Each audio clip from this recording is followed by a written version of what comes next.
a talk with my friend Raja here, and we try to define it, and this is what we are going to do the next 2 days. So we're going to talk about transferable skills, what exactly they are, and how they can assist you in your long and bright future as professionals and researchers. Okay?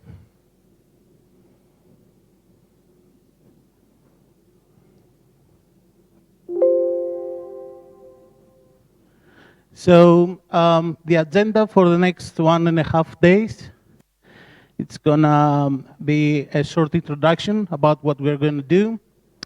Then we're gonna dive into a basic introduction, knowledge management systems, data management planning, open innovation environments, dissemination, communication, and outreach, and then we'll spend a lot of time on discussing research to market case studies.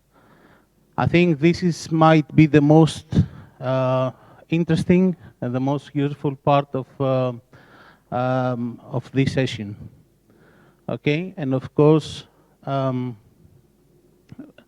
going to have an open session and have the time to discuss everything that might concerns you. Any questions that might be raised during these kind of presentations, and of course, see what we could possibly do in scenarios that you might bring up. Okay. So, first of all, about RDC Informatics, the company I'm working for. RDC Informatics was established in 1997. It counts more than 25 years of experience. It's now established in Athens, and we do have sale offices in London. We are working internationally. That means that we are doing business beyond the territory of the Greek area, Cyprus, or even the EU. And we now have more than 75 people as a manpower working full-time. Of course, half of them, they are developers, programmers, okay? Which for me, it's not very good. But anyway, our three core business in our company is the web and mobile development. We act and work for our partners as a digital agency. And we are also specialized in business software, which includes ERPs, CRMs, and any other enterprise and cloud applications. We have major partnerships with Microsoft, Apple, and Android as developers, of course. We are Google partners and Facebook partners as a digital agency. And of course, we are trying really hard to provide all these services with unprecedented quality. That's why we're trying to be always certified and be quality assured. As a company, which RDC comes from Research Development Consulting. This is the acronym anyway. And in our core as a business, we are doing a lot of research. We have developed our own learning management systems. We have developed our own solutions for the markets that we are dealing with. But we are also taking part in European research projects. Well, that's where we are going to discuss a lot these 2 days. These are four quite important European projects for the EU territory. It's the Enlight.me, ProFuture, Biomac, and Retodo projects. And we're also taking part in national projects that includes research, creation, and innovation in the fields of technology. As for me, I had the honor and the privilege to train people since the age of 21 because of my specializations and the expertise I gained while I was working and studying. I have worked with both in Greece and in UK, and I have already collaborated with a lot of institutions like University of Piraeus, Aegean University, several vocation institutes, and international certification institutes. And my field of expertise has nothing to do with coding or programming. So in a way, you can, I don't like you, I can say, but I do. Okay. Sorry about that. That's karma. Okay. And I'm coming from the business side of the story, which is business strategy, digital marketing, and of course, I'm working new technologies, media and application from the business aspect of things. Okay, so transferable skills.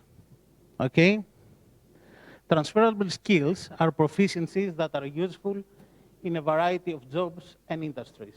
That said, if you know how to sell in general, it doesn't matter if you are selling a huge research project or a bottle of water.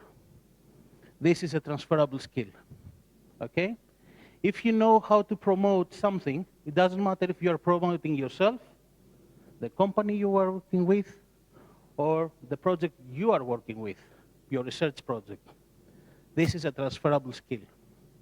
So in a few words, transferable skills are anything that can help us gain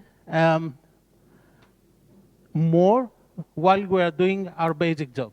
So if we are researchers, okay, transferable skills can be any marketing knowledge, transferable skills can be any sales knowledge, transferable skill can be any project management knowledge.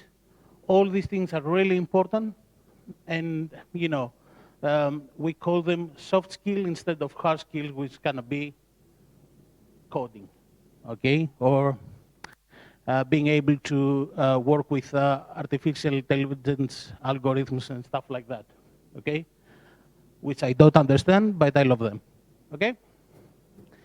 So, as Yorgos already mentioned, this 2 days workshop has nothing to do with whatever you have experienced so far here.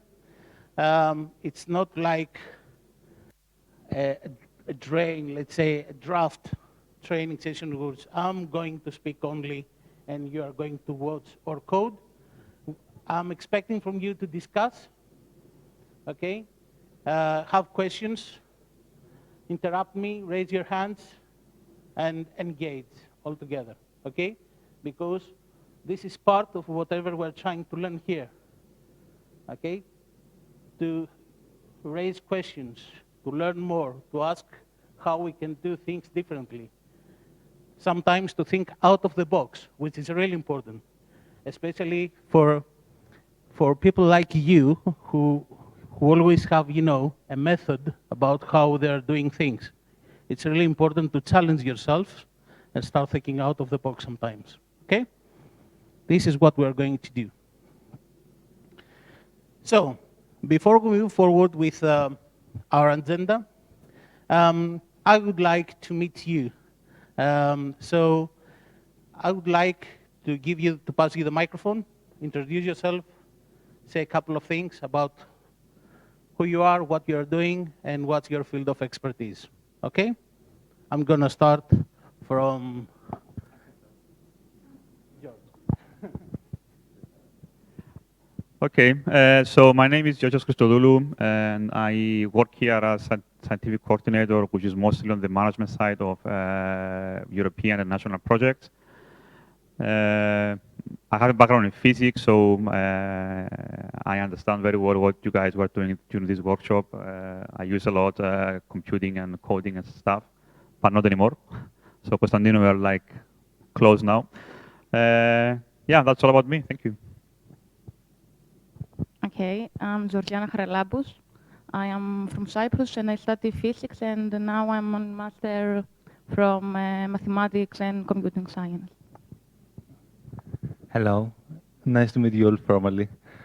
We do the same. I'm from Greece, but I study physics, and I am in applied mathematics in Crete, and now we came here to the workshop. And we are interns in a project here with Mr. Hamadiaris. Okay. Great, thank you. Hello, I'm Panagiotis. I'm a applied mathematician who will start a PhD here in the Cyprus Institute in October. Hi, I'm Ali. I'm doing PhD in quantum computing in the Cyprus Institute. My area of research or specialization is in applied mathematics. Quantum computing, so I have a lot of questions later for you. Hi everyone, my name is Yanis. I am a physicist, computational physicist. My field of research is in fundamental particle physics, large-scale simulations of QCD in particular. Nice to meet you all. Great. Next, please. Hello everyone, my name is Luis. I'm a physicist also. I have covered areas from gravitation, quantum field theory, and now I'm working on lattice QCD. Nice to meet you. Hi everyone, my name is Rojan. My field of research previously, before I started my PhD, was wireless communications and digital signals processing. Now I explore potential of artificial intelligence for X-ray coherent imaging procedures at ESRF. Don't code too much. Hi, I'm Alexis. I'm also a physicist, and I'm pursuing a PhD in particle physics at DZ, which is a research center in Hamburg. Hi everyone, my name is Raja Kaisar actually, but you often call me by my family name, but whatever. So I'm doing my PhD on soft matter polymers topics, but before that I working on the condensed matter on the field of quantum magnetizations. Yeah. Hi, my name is Peter. I'm from Austria. I'm doing now a PhD in Italy, in Padua, and I'm in physics, and my field of interest is lattice gauge theories and how to use tensor networks to solve them or apply tensor network to them. So what I do is matrix multiplication in the end. Hello, my name is Masoud. I'm doing my PhD here in Cyprus Institute and also in the University of Cyprus. My field is lattice QCD, which is about crazy programming to get the feature of particles, subatomic particles. Hello, I'm Takis. I am doing my PhD at DESI in Berlin on lattice gauge theories with tensor networks and quantum computing. Hello, my name is Yorgos. My background is in chemical engineering, and I'm doing a PhD here at the Cyprus Institute on polymer physics. Hi, I'm Sharon. I'm a physicist and PhD student at Max Planck Institute for Polymer Research in Mind. My field of expertise is classical polymer theory, and I'm working on molecular dynamic simulation of thin films. Hello everyone, good morning. I'm Naveen. I'm a computational engineer. I'm doing my PhD at the Cyprus Institute. My field of interest or the field I'm working is computational fluid dynamics, and I wish you all a great day. Hello, I am Pranay. I am doing my PhD in the Cyprus Institute, and I'm doing simulations of lattice gauge theory with quantum computing. Hello, I'm Sisam. I'm a chemist. I'm doing molecular dynamic simulations of biomolecules under the supervision of Vangelis Armandraris. That's it. Hi everyone, I'm Bhavna. I have a background in physics, and here I am a PhD student working on applying machine learning methods to lattice QCD. Hello, everyone. I'm Mohammed. I'm doing a PhD in Delft University of Technology in Netherlands in the field of seismic imaging. Hello, I'm Federico. I'm a first-year PhD student at European Synchrotron in Grenoble, France, and my field of research is machine learning for real-time analysis of spectroscopic data. Excellent. Guys, I'm really excited that I will have the chance to work with you. I guess you already know that you are great minds, okay? You still have a lot of things to learn, but I want to believe that, you know, working with you and talking about transferable skills is something that it might affect your career and maybe your life to the next following years, okay? You got this. You got the knowledge about your field of expertise, okay? Now we're gonna work on the rest of your skills, okay? And this is what we're going to do. If you believe that this is something important, I'm really expecting from you to come with questions. Ask me whatever you need, whatever you can see here. Just try to digest it and then come back with questions and maybe ideas that we could possibly share with the rest, okay? So, moving forward, we start with knowledge management systems. Has everyone, anybody before dealt with this kind of subject in the past? You can raise your hands. Okay, great. So, basically, knowledge management systems should be, for you, the most important thing to keep in mind. Why? Because whether you know it or not, what you are doing every day when you are sitting in front of your computer and doing your magic things is that you are establishing systems where you produce knowledge. I guess this is why you are doing your PhDs, right? You are creating knowledge. Is that right? So my question is, how you are going to develop this, to put your part in the tacit knowledge that already exists if you don't have a methodology?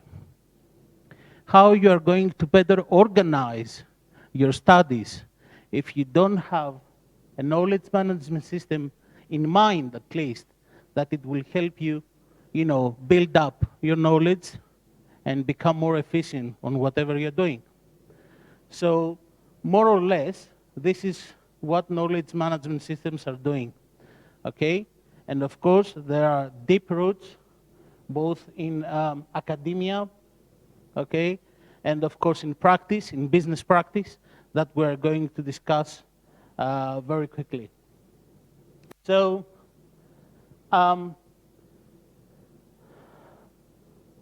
knowledge-based perspective for a firm, for companies, okay? That's what we're going to talk today. Have been emerged since the 90s, okay? So there are a lot of people declaring that, you know, it's not that the physical, the resources that you have at hand that makes the difference anymore. It's about the knowledge you have, the kind of knowledge-based property you have that gives value to a company today. And, you know, you can think, you can bring I can bring a very easy example. For example, it's not like, you know, Samsung lacks of resources at the moment, but at any point they cannot compete Apple. Why is that? Is it because they don't have resources? They don't have the money or the hardware to produce something similar to Apple, iPhones or something like that? No. It's because of the knowledge they have, okay, and the things that, and how they are doing things, not about the things themselves, okay? So the knowledge-based perspective postulates that the services rendered by tangible resources depend on how they are combined and applied, which is in turn a function of the firm's know-how. Okay? Don't go far away. Just minutes ago, I mentioned that, you know, we are a software company, a software integrator company.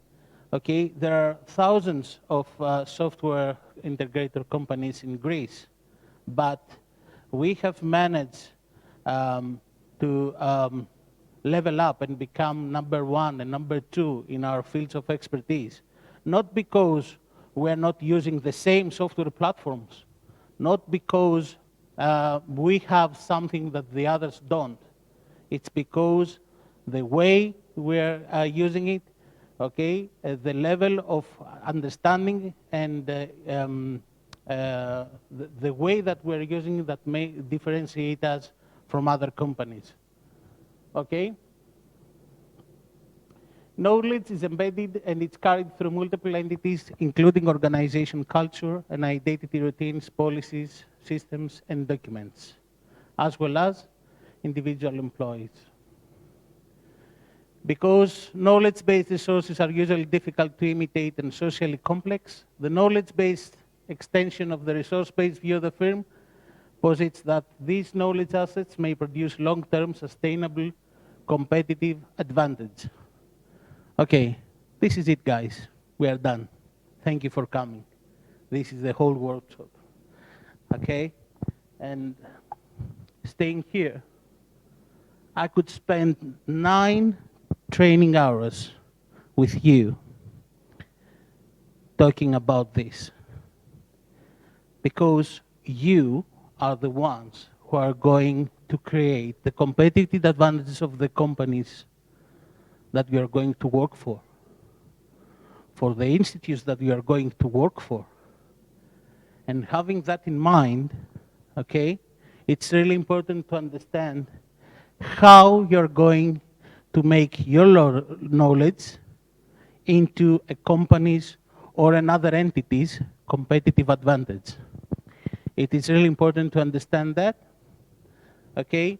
And I really hope that we'll have the chance to discuss it a lot during the next hours, okay? It is less the knowledge existing at any given time per se than the firm's ability to effectively apply, okay, the existing knowledge and create new knowledge that forms the basis for achieving competitive advantage from knowledge-based assets. Okay? So it's not only that I do have the knowledge, it's how am I going to distribute this knowledge to the right people inside my organization. It might be an academic institution, it might be a research center, it might be a non-profit organization, it might be an enterprise, okay? It doesn't matter. Okay, so besides the fact that I need the knowledge, I need to gain the knowledge, I need to know how I could possibly take advantage of this knowledge and transform it, fuse it inside my everyday business. Okay, this is really important.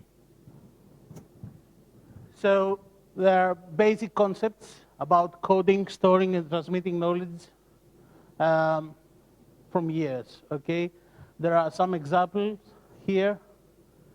I don't know if you have heard about Ford, how he managed to accelerate building the cars. How he was the first one who think that, you know, he had to fragment, to delegate the building process of the cars. So he gained a lot of traction in order to build cars faster and better. Okay? So talking about knowledge management, I would say that given the importance of organizational knowledge, our objective is to synthesize the relevant and knowledge-centered work from multiple disciplines that, in our view, contribute to the shape of our understanding of knowledge management and knowledge management systems in organizations. So Knowledge management is what we already started discussing. How we are going to use that knowledge, package it, and use it, and fuse it inside our organization. Okay? So, what is a knowledge management system? From the knowledge-based perspective of the firm can be seen as a knowledge system engaged in knowledge creation, storage, transfer, and application. Can any of you maybe, give me an organization that acts like a knowledge management system? Any ideas? Can anyone think of an organization that acts as a knowledge management system? I'm going to give you a hint. You are inside this organization. We are the organization's building at the moment. So, Cyprus Institute is one huge knowledge management system. This is what it's actually doing, okay?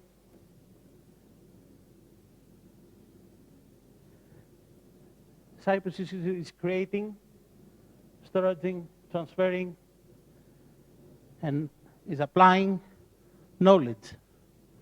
So,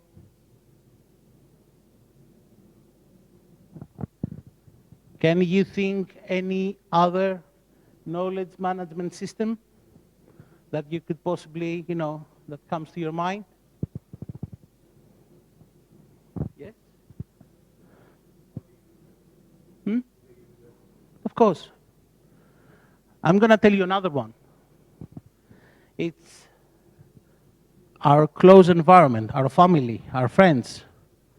This is a knowledge management system that teaches us with not, a hard copy of knowledge, but passing us their experiences, okay? It tells us from their experience what we have to do, and we are learning things from them, okay? So, we are going to discuss about systems in general later on, okay, and what, how we could possibly use system dynamics and stuff like that. But, starting thinking, that any small group of people can actually act as a small knowledge management system is a very good idea to start thinking that, how you can better take advantage of this and use it, okay, in order to learn things. Because you can learn differently when you are learning from your friends and family. There are different criteria. And of course, you can learn and you can gain knowledge differently when you are here, doing this great workshop with me and George, okay? So, a knowledge management system is actually the ability to acquire, store, transform, and utilize knowledge, okay? And of course, the question comes, what is really knowledge? Okay, I'm talking especially to you who are dealing with incredible amounts of data and they're doing data analysis all the time. Okay, can someone try and tell me in a few words what is real knowledge?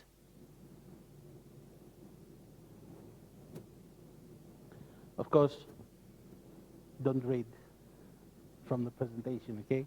I can read it as well. So, in your own words. Yes?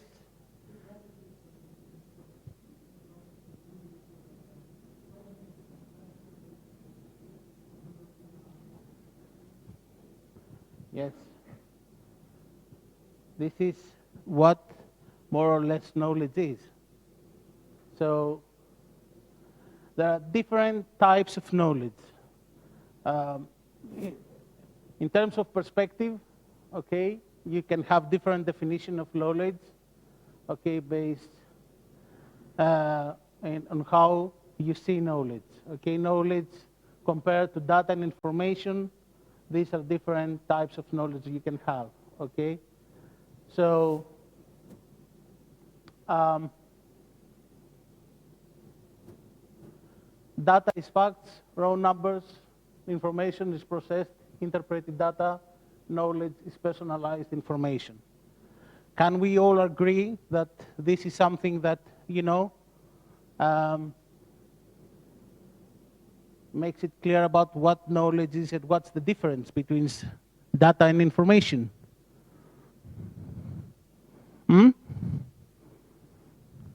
I guess yes. State of mind. Knowledge is a state of knowing and understanding. Okay, process. Knowledge is a process of applying expertise. Okay, it's you again. Access to information. Knowledge is a condition of access to information. Okay, and capability. So,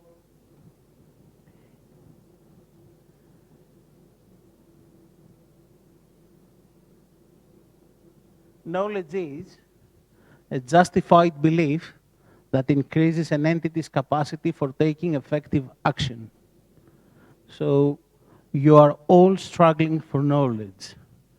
You are all struggling to learn things, okay? I think it is really important for all of you to be able to understand what knowledge actually is, okay?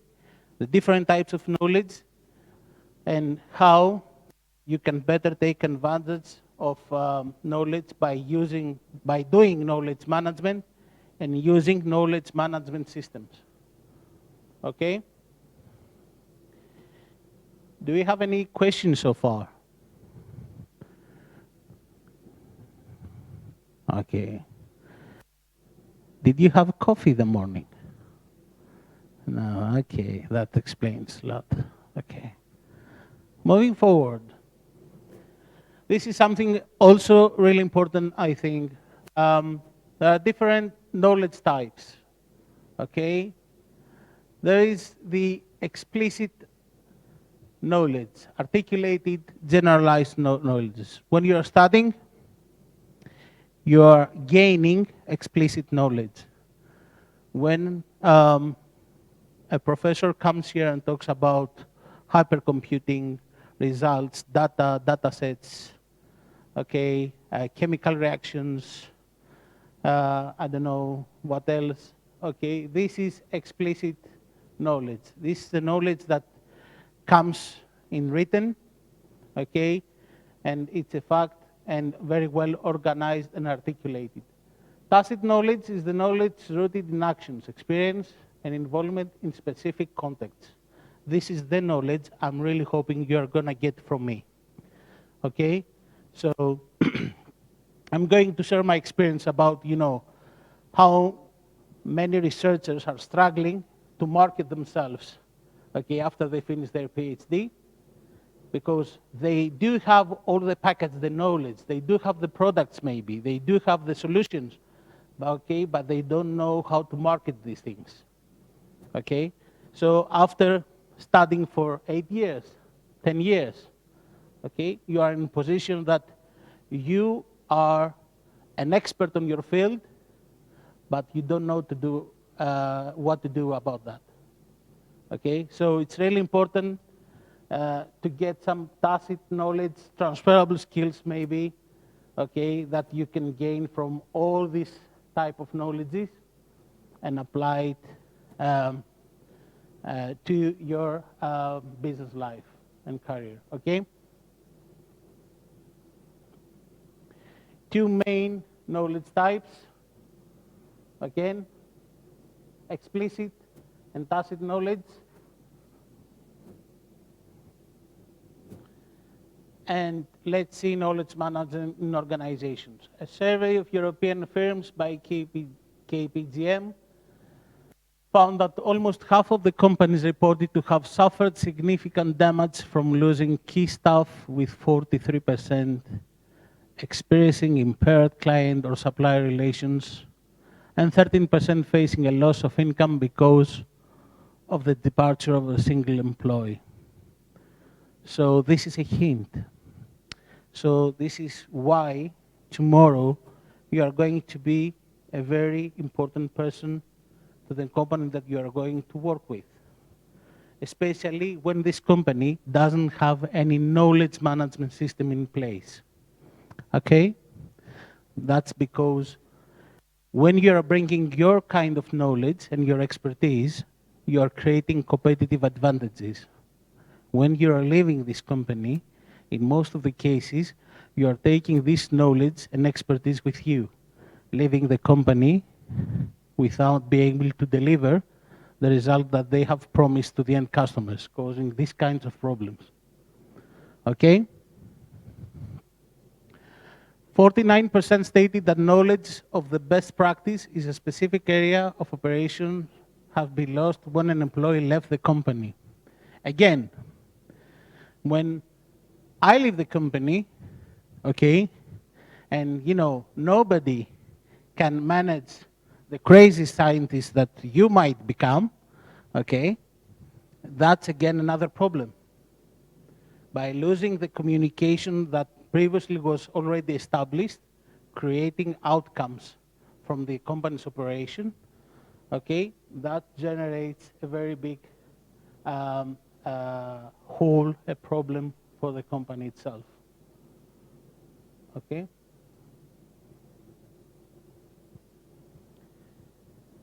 Also, the majority of organizations believe that much of knowledge they needed, existed inside their organization, but that identifying that it existed, finding it, and leveraging it remained problematic. So this is another problem. We might have the knowledge, but we don't know where to look for. Okay? So you might be an expert in quantum physics or in chemistry, okay? But I guess some of you didn't know that Raja was an expert in chemistry, okay? You might want to ask about something about hypercomputing, but you didn't know who to ask until today that we went through, okay, and introduced ourselves. That's another huge issue for the companies. And, besides all these slides and all this stuff, I can definitely assure you that this is a very big problem for companies today. Okay, there was a time I missed one of my staff members. He took away 70% of the knowledge about we had about a specific field of expertise, which is like performance marketing. Okay, and of course there are hundreds of files about performance marketing inside our company servers, okay, but they are not categorized. Nobody knows where to look or what to find in order to train ourselves and, become knowledgeable again in the field of digital marketing. So I guess you can all understand what the pain can be if the companies or the institutes of the organizations are not organized enough in order to, have a knowledge management system in place.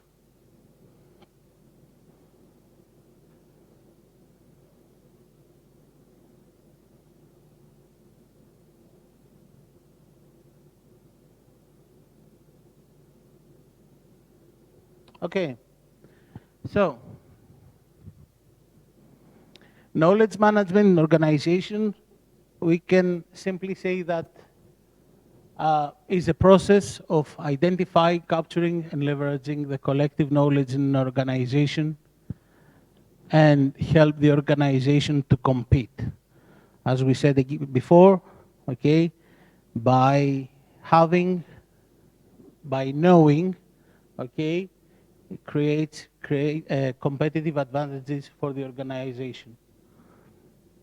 Of course, in today's terms, there is nothing we can say about knowledge management systems, okay, and there is nothing we can do about these things without the help of IT, information technology, okay? So to make knowledge visible, to develop a knowledge-intensive culture, to build a knowledge infrastructure, not only a technical system. For all this, you need, of course, the human factor, but also you're going to need tools, okay? And that tools, they will be designed to execute specific knowledge management processes, okay? So there will be processes in place in order to find the existing knowledge, to create new knowledge, package knowledge created, okay? And of course, externally using existing knowledge in order to produce outcomes, okay? Another view of processes involved in knowledge management is the creation, the application, exploitation, sharing, encapsulation, sourcing, and of course, learning. Now,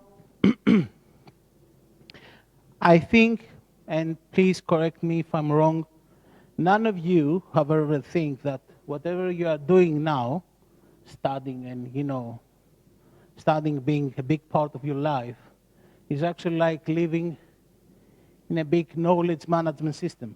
Am I right? Yes? No?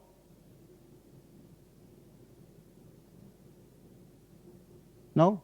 Yes? What? Share your thoughts. Yes? No? Come on, guys. Maybe. Okay. So, so far, have you found anything that doesn't, cannot be applied to your, let's say, working life while you're studying for your PhD? So far, have you seen any of these processes or, you know, parts of, you know, the knowledge management system that's not applied to your everyday life while coming here and studying?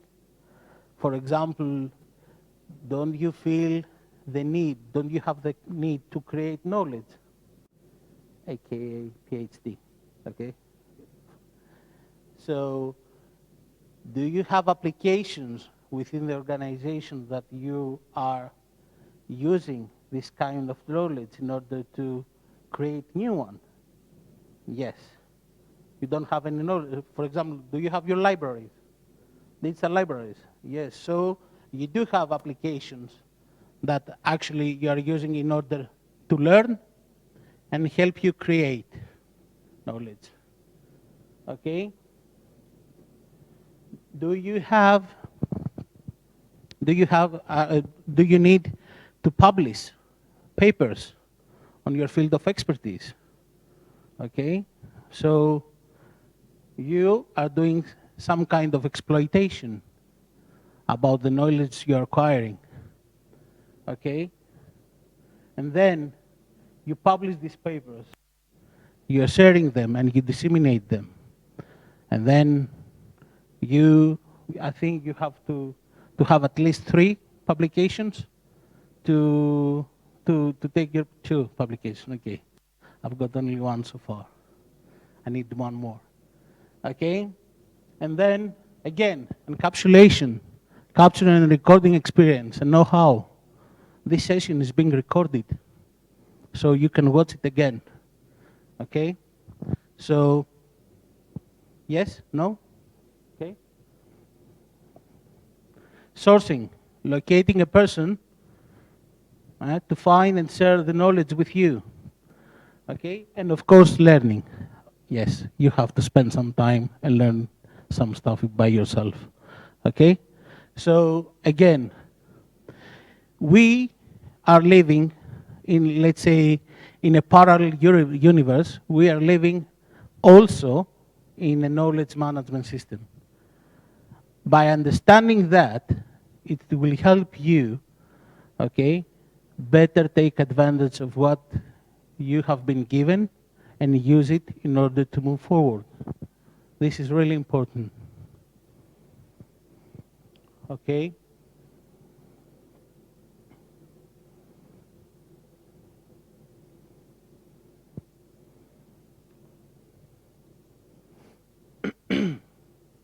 Again, this is how we express the fact that we cannot discuss about knowledge management systems without the need, the usage of IT.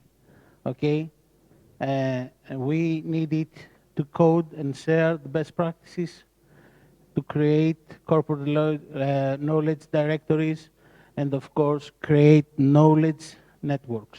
Okay, again, this is also really important.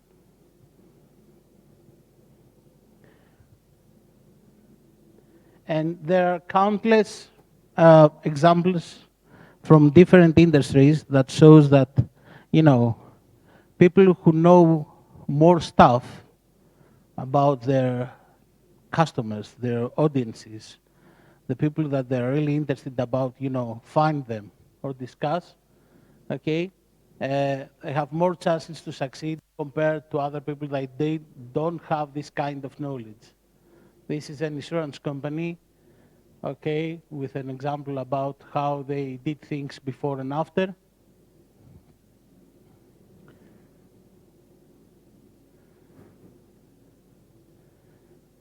This is an example of how another commercial bank used corporate directories to better distribute the products based on different industries, okay, and territories and financial instruments quickly and efficiently, okay.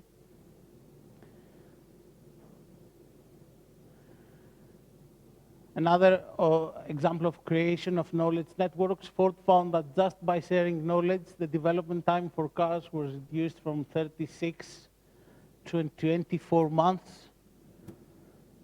And through knowledge sharing with dealers, they delivered, the delivery delay reduced from 50 to 15 days, okay? So knowledge management systems, knowledge management, and, you know,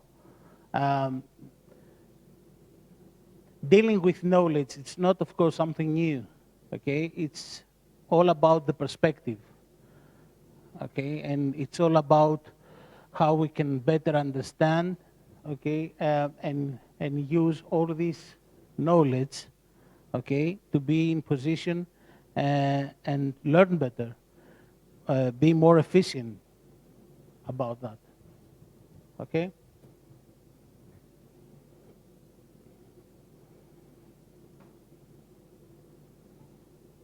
Okay, and let's see a few things about knowledge management processes. So process is what takes you from one step, one entity of inside the knowledge management system, and takes you to another. Okay, we use a schematic framework that will be used to further analyze and discuss the potential role of information technologies in organizational knowledge management.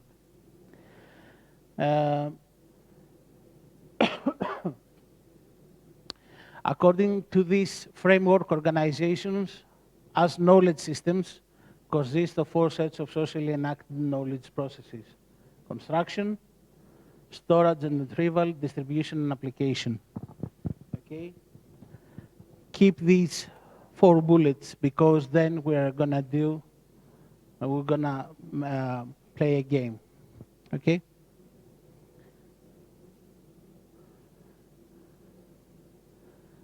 Let's move with the knowledge construction.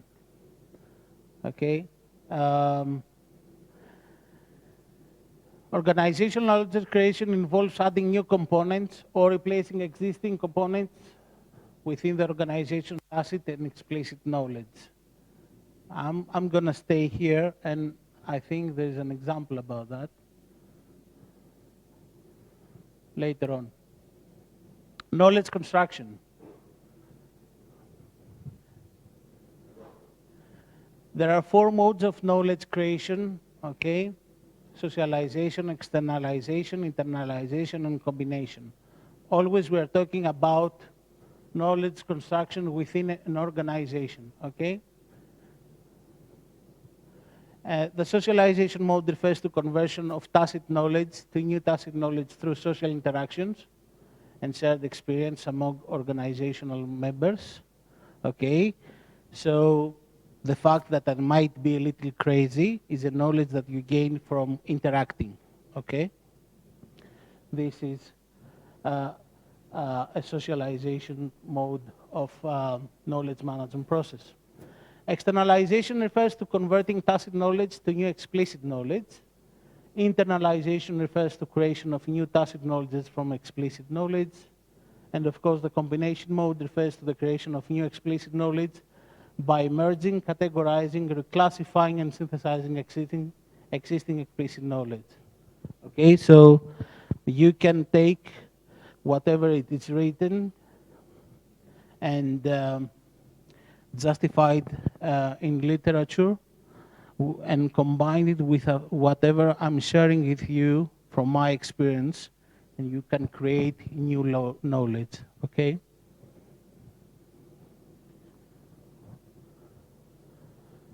Of course, knowledge storage and retrieval. I don't want to say too much about that. And we all understand the concept of storing and be able to retrieve whatever we are, all our papers, all our work, or whatever. And we're going to have also some examples about that.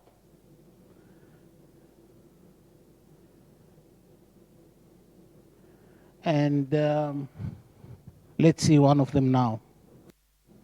Okay. This is an example about a knowledge management system which is used in the broadcast industry. So huge TV stations, okay, large TV stations, huge TV networks like Eurosport, for example, they are using MAM systems, media asset management systems. This is a representation on a specific industry about what the knowledge management system might mean, okay? And how exactly it works. First of all, this interface, this platform, let's say, helps you to take all the video footage you have, for example, from your mobile, from the camera, and put it inside a main server. Then, which means you can archive and you can take this kind of knowledge. Then you can categorize, organize, and use keywords and tags in order to better define this kind of information, this kind of knowledge, okay? And then you have the option to search for it, retrieve it, and reuse it, okay? So from one system, you can take this kind of knowledge, let's say, you can categorize it, and you can reuse it and distribute it as you want, okay? This is an example of a knowledge management system that is being used to the video production and broadcast industry, okay? Knowledge storage, sorry.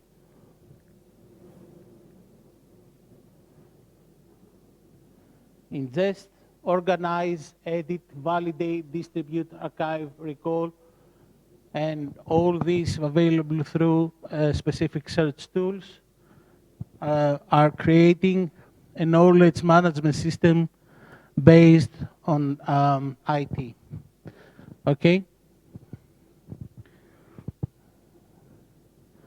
We have knowledge distribution. And here there is something, let's say, more interesting for you. So this is a huge European project based on biodegradable nanomaterials, okay, and polymers. This is a 17 million euros EU-funded project, okay?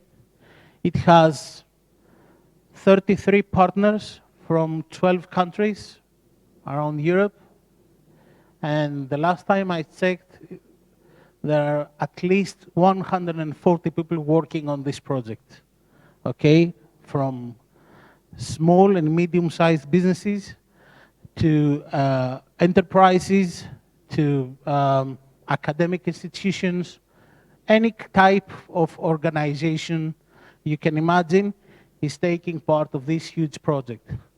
What they're trying to do is they are trying to create biodegradable nanopolymers that they can be used in automotive, in agriculture, in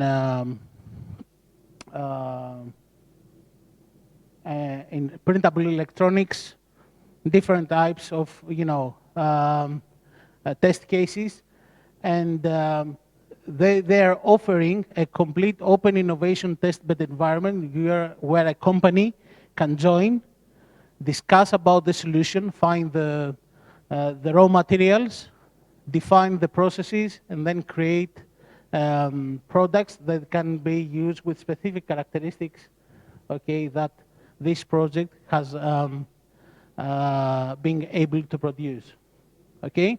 The question is how we can handle in just one place the knowledge that this project is producing, categorize it, okay, having it available to all the people that they're taking part, and at the same time, bits and pieces of this knowledge become available to the public, where you can study and you can find out more about the project specifics. The answer is you have to establish a knowledge management system, okay, with specific characteristics that will be later on call it open innovation environment. Okay, later today we'll have the opportunity to discuss about that. So as you can see here,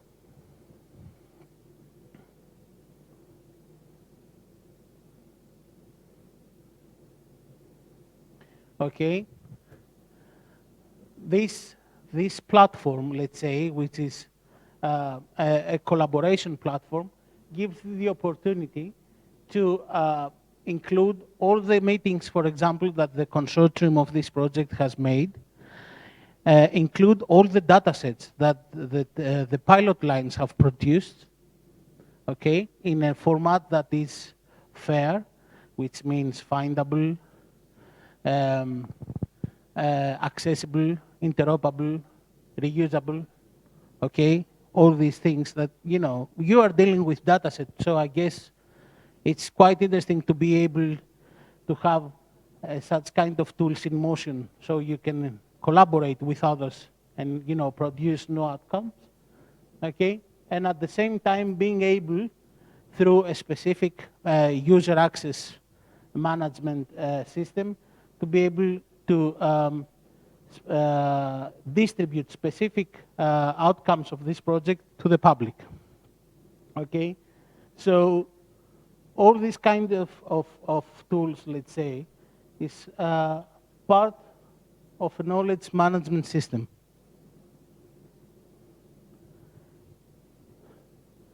So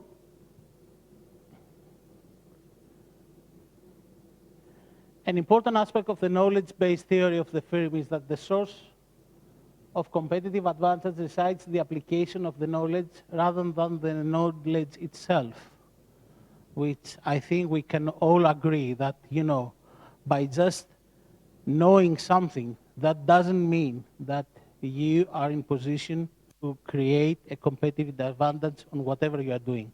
Either it has to do with your company, or it has to do with your research in general, or with anything else. Okay?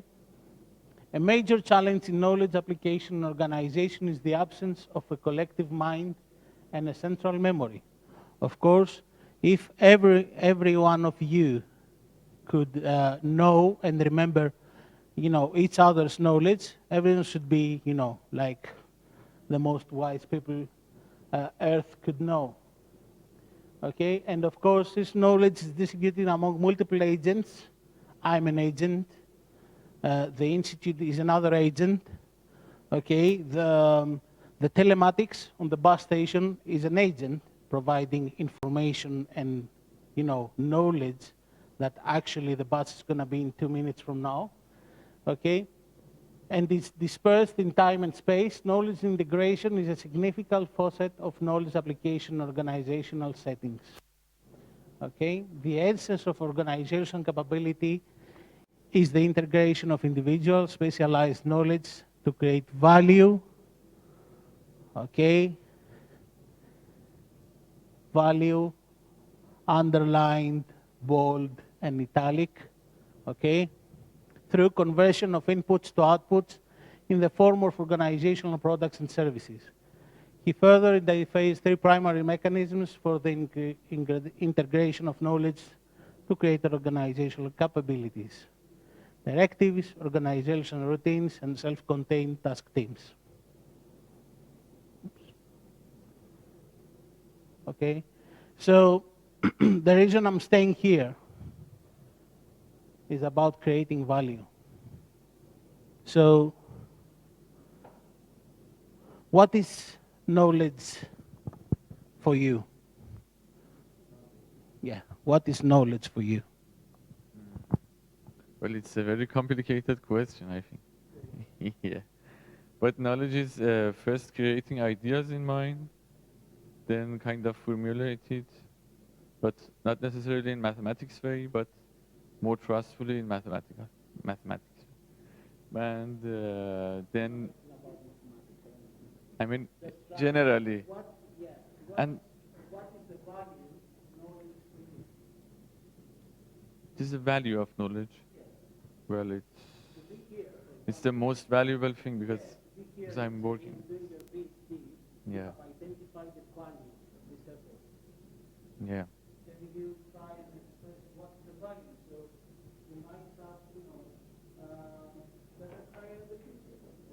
Yeah.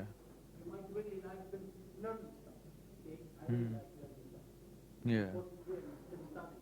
Yeah. Well, first, it satisfies my curiosity.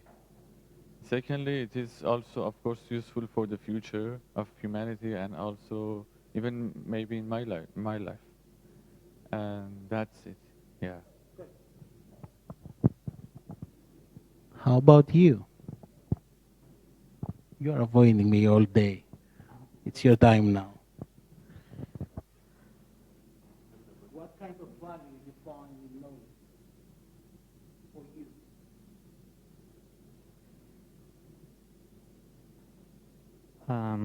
Okay.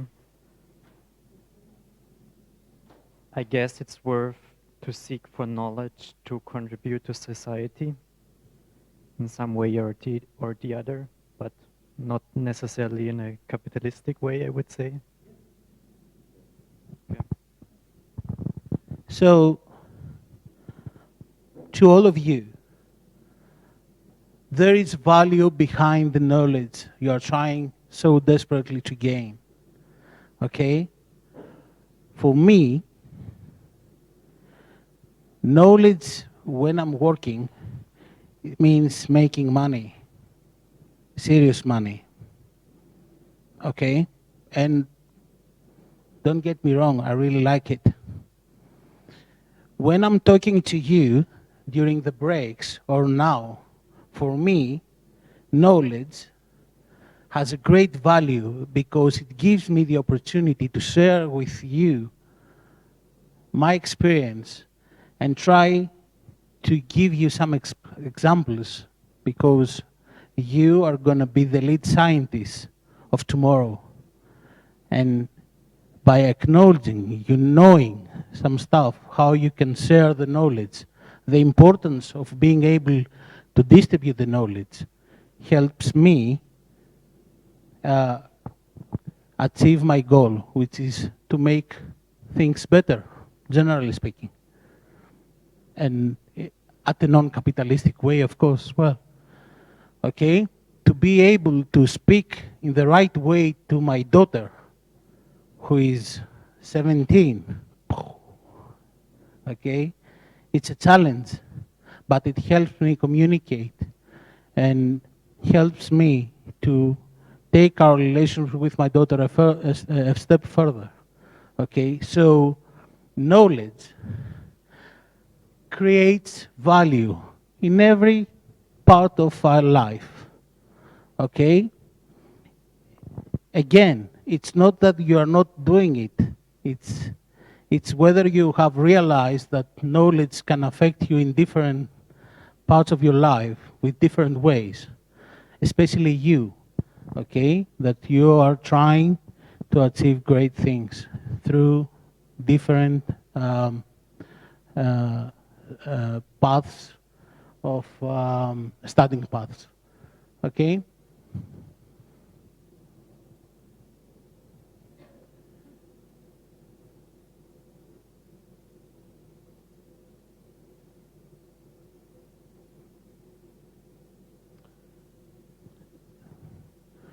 So, talking about knowledge application,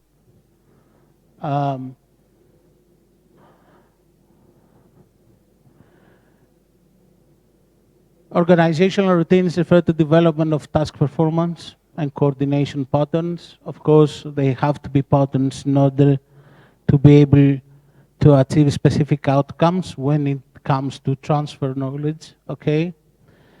In situations in which task uncertainty and complexity prevent, the specification of directives and organizational routines, teams, or individuals with prerequisite knowledge and specialty are formed for problem solving.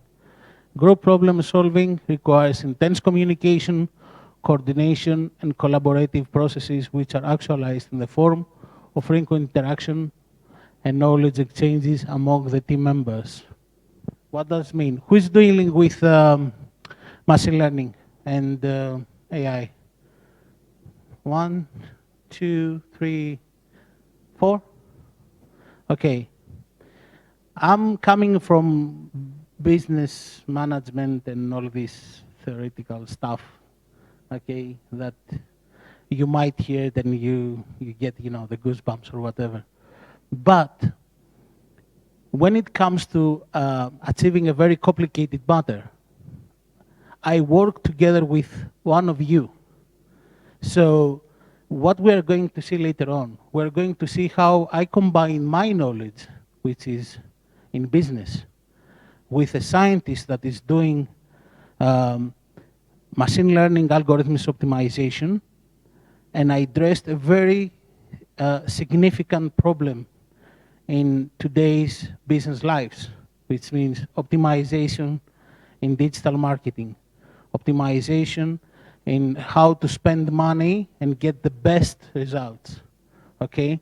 So it might seem that all these are super theoretical, but every sentence here hides a very big meaning about, you know, everyday business lives. And trust me, when the time comes, you are going to realize how important it is to be aware that, you know, behind any process, learning process, working process, it has to be a knowledge management process, especially for you guys. Okay? Technology, of course, can and must support knowledge application by embedding knowledge into organizational routines. Procedures that are culture-bound can be embedded into IT so that the systems themselves become examples of organizational norms. Okay? Website from the development through prototyping and organizational routines. I'm going to give you an example. We have a new partnership as a company with a great, very big company called Freshworks. They have 3,500 developers, okay? Do you know what they are doing at the moment? Have you ever heard about the user experience, the customer experience? Have you, any of you get to know about the customer experience, okay, great. Exactly. So a lot of companies now, they're struggling about, you know, how they can attract you to have a better experience while browsing a service or a website or a social media platform or whatever. Okay, but what this company is doing now is moving a step forward, and now they're saying, okay, of course, we have to take care of the customer user experience, but now we have to take care the employee user experience. So the guy who's sitting 8 hours in front of a computer and working and trying to support the customers, they need to have a very good experience as well. So knowledge management systems actually make tomorrow, might make your life better, because behind the collaboration tools that you are going to work as researchers, okay, they might be a knowledge base. Okay, have you ever heard the term knowledge base? Yes, no? I think yes, okay? That it was created based on IT, okay, and all these knowledge management principles, okay? And of course, project management, which is something that, of course, George has a lot of things to tell you about, is another way to say that how can we possibly organize to deliver a specific, path of work from phase 1 to phase B, okay? And that includes establishing a knowledge management system as well, which means what? I need to put down all the processes I have to follow, okay? I need to be able to collaborate and share this kind of information about, you see, this is then a prototyping, a front-end development, prototyping task palette template, okay? They have to create headers, footer, home, product box, account, mini cart, checkout, static pages, 404 error pages, search results, login, register, blah, blah, blah, all these things. This is all this kind of this packaged information is something that it helps you be better organized, put things in perspective, don't miss something that you must not miss, of course, and again, help you become more efficient. Conclusions. Knowledge management processes have been described and elaborated on a knowledge management framework based on the view of organization as a system of knowledge creation and knowledge application. One of the important implications of this framework is that knowledge management consists of a dynamic and continuous set of processes and practices embedded in individuals, okay, as well as in social and physical structures. And of course, knowledge management is not a discrete, independent, and monolithic organizational phenomenon. It has to be a collaborative phenomenon, okay, in order to actually perform in today's volatile, uncertain, okay, ambiguous, and complex environment that you have been challenged to work, do your research, and move forward, okay, you will understand and you will find out that you need to collaborate and be able to use processes in order to withstand and move forward in these extremely difficult conditions. Okay? Is there anything you would like to discuss about whatever you have seen so far? Any questions, any ideas? Anything?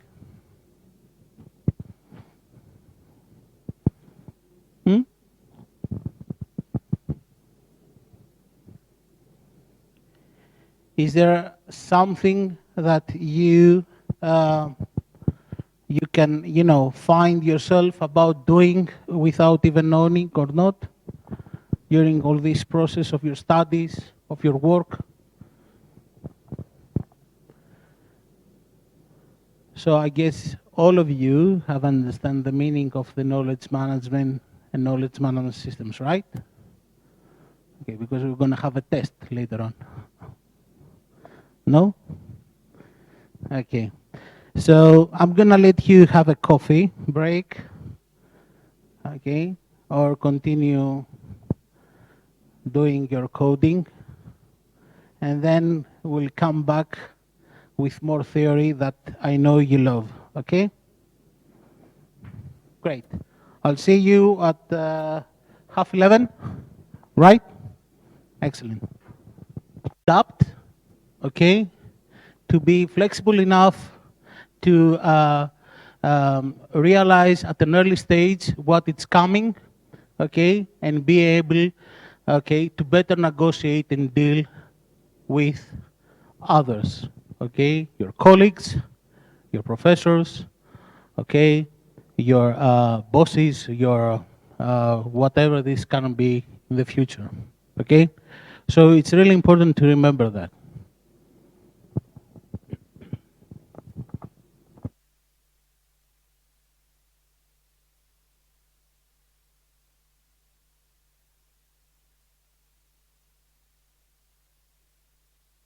One, two, 1, 2, great.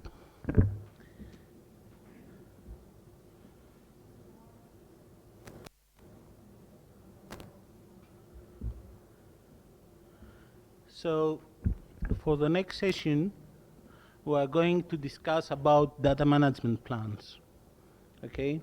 Most of you are already quite familiar with data sets, stuff like that. You all know, I guess, the phrase garbage in, garbage out. Have you ever heard about that when we talk about data? Okay, great, cool.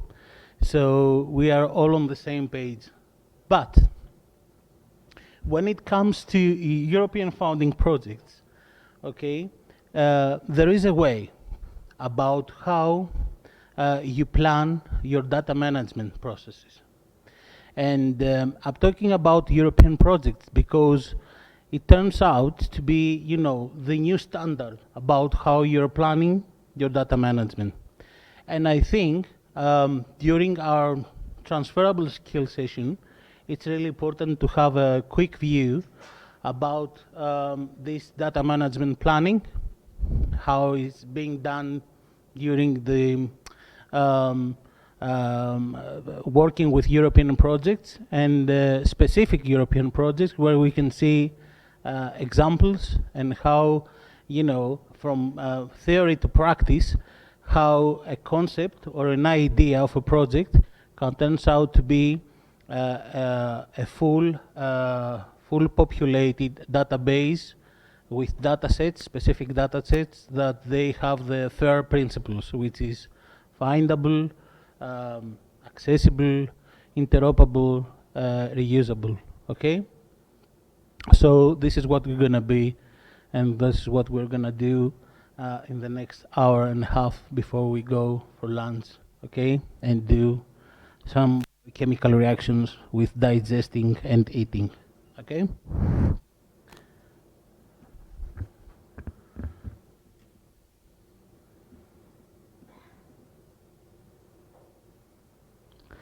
I will try to set it on full screen, but okay. Great, it's working. So,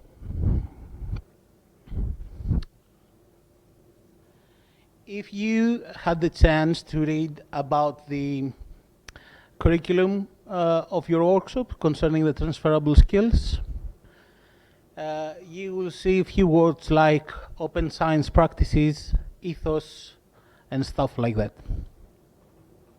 So we are going to go through very quickly on this and we'll move forward. The adoption of open science practices in the European research and development sector has been one of the most solid and fundamental pillars of which EU-funded research projects operate. Keep that in mind, it's really important because either you want it or not, at some point you will have to deal with some projects which is going to be founded, and you have to meet some open science practices, okay? Especially for the European Union, there is no European project, and I think George can correct me if I'm wrong, that they don't come with open science practices. So, open science practices. It's mandatory, exactly.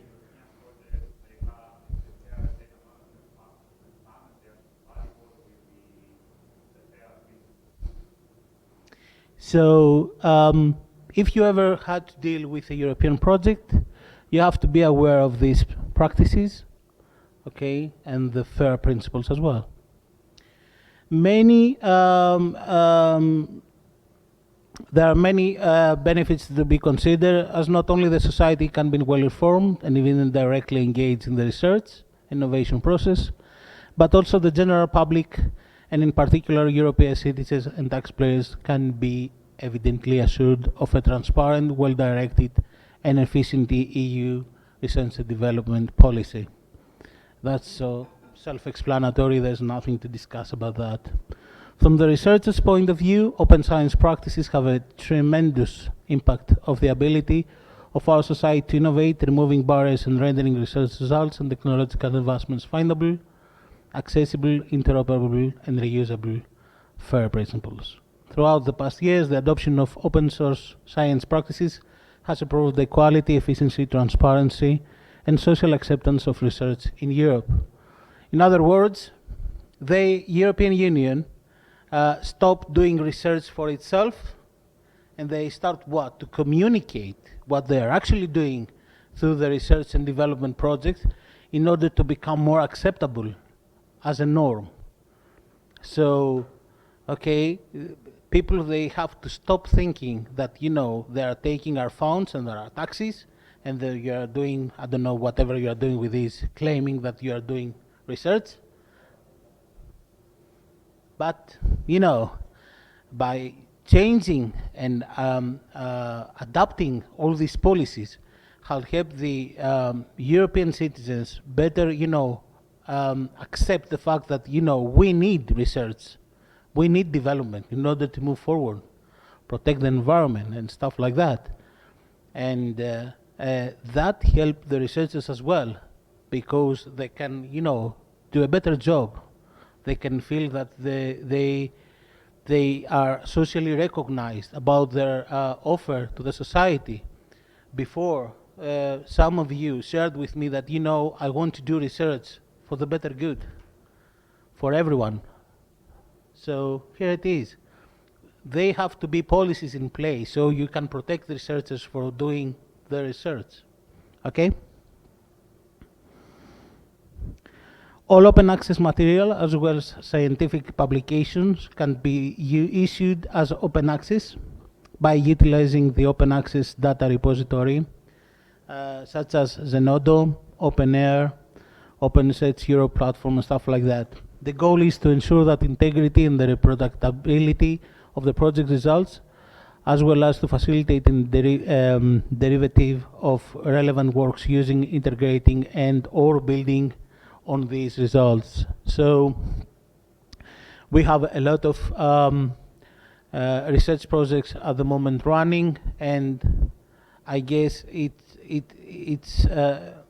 the results need to be accessible. They need to be in public, so you can take this, work on them, and, you know, take them one step forward when it comes to chemistry, when it comes to nanomaterials, when it comes to particles or bio-based materials or whatever. They need to be there. They need to be, at least, you know, when it doesn't involve intellectual property, okay, they need to be open access. Okay, so more specifically about data management plan. Managing the research data collected and processed during innovative multidisciplinary projects required careful consideration, of course. Different types of data will require unique data governance procedures, including technical and open science policy requirements for data collection, management, preservation, and sharing. The DMP is a key element that describes the data management policy that will be used by the consortium partners, the project partners, regarding the data collected, processed, and or generated within the project. So, in other words, data management plan is a formal document that contains all the necessary activities that will be pursued for efficient organization and data arrangement from different disciplines to provide accessibility to all data generated from partners and process modeling in a project's testing facilities, and thus hold valuable information by reducing costs and time. In other words, we are trying to do the data entry once, let's say, and use it a lot of times, okay? We are going to see the data management plan through a specific EU-funded project called Retondo. The Retondo is a project that aims to produce a recyclable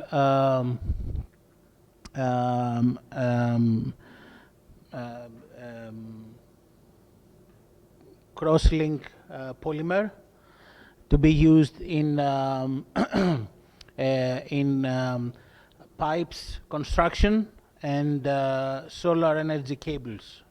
Okay, so they want to replace the normal PEX with a recyclable PEX. Okay, so for Retondo, datasets needs to meet the requirements to be findable, accessible, fair policy, and further adopts the essential task of data and metadata handling. That includes the identifying mechanisms, data cataloging, approach to keywords, clear versioning, identifying sources, data curation, open availability, vocabularies, discovering the relationship between data, and further regulating the information produced during the Retondo project. Correct me if I'm wrong, these principles needs to be followed on machine learning models. Is that right? Or am I wrong? Yes? No? Okay. They need, these data sets that you are working on, they need to have specific characteristics, right? At any case. Yes? No? Yes. Okay. So, a sustainable data management plan requires contemplating challenges in data security and data privacy for data to maintain high technical and scientific quality. Aspects such as storage, transfer, and recovery of sensitive data will be exploited within the data management plan. All the above described activities are harmonized with the GDPR, of course, and the data management plan clearly describes all the steps that consortium partners have to follow in order to achieve successful data management within the project and meet all goals for project result exploitation. Okay, so the basic steps in order to design a data management plan is to identify datasets produced within the project, datasets modeling under the FAIR principles, data management, storage and sharing according to access provisions, data maintenance and updates, okay, of course, how to continuously enrich datasets modeling with enhanced info, metadata, and so on. Okay? So, identify datasets produced within the project, model classes to meet FAIR principles, store and share actual digital data according to access rights provisions, maintain and update data to the newest versions, continuous optimization of datasets modeling for optimum performance. So, in order to achieve efficient data management, we have provided under a Retondo partners area in the website available, blah, blah, blah, a special section named Retondo OIE, which is something that we are going to discuss next. Again, open innovation environments is a really nice way to describe a collaboration place for researchers. This is it. An open innovation environment is actually an online, usually cloud trust-based collaboration environment where you can share your data and you can store all the valuable information about the project you are working on. Okay?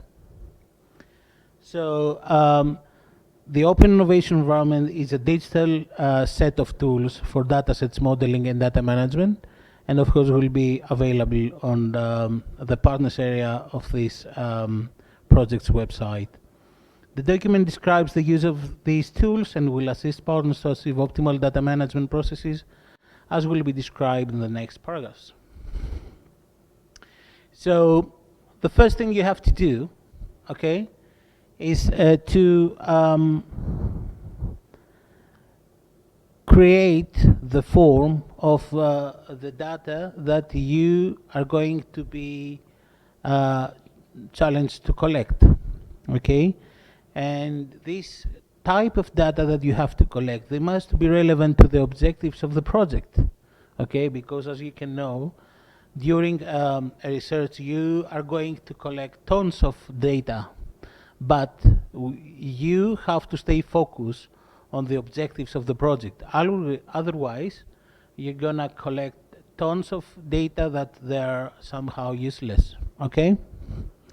In order to describe in detail all expected data from each partner within the project, every partner will file before the specific consortium meeting the questionnaire presented, and this section of the DMP will be updated accordingly in the next version. So the guys that they are working on this project, they need to provide the kind of data that they need to store and work on in order, for example, to test the sustainability of the new material they're planning to do.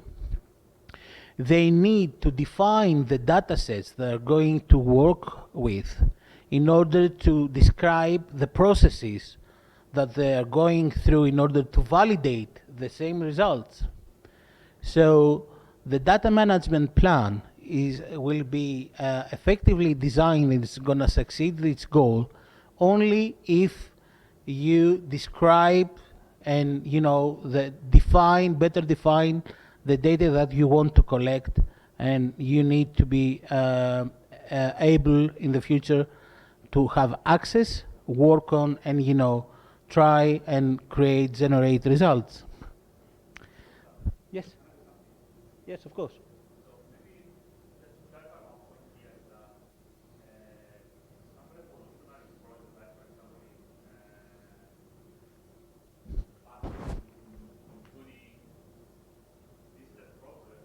Data, for example, from quantum computers, they are not saved in the traditional way they are saved. So the data management plan is still under, let's say, consideration for this project. But in general, it's going to be a problem how you write this part. So there might be cases in the future that you work on something which is revolutionary and it doesn't follow this. So we are talking only about the standard data here that so new form of data that might come from new research, it may not be covered by this sort of data management.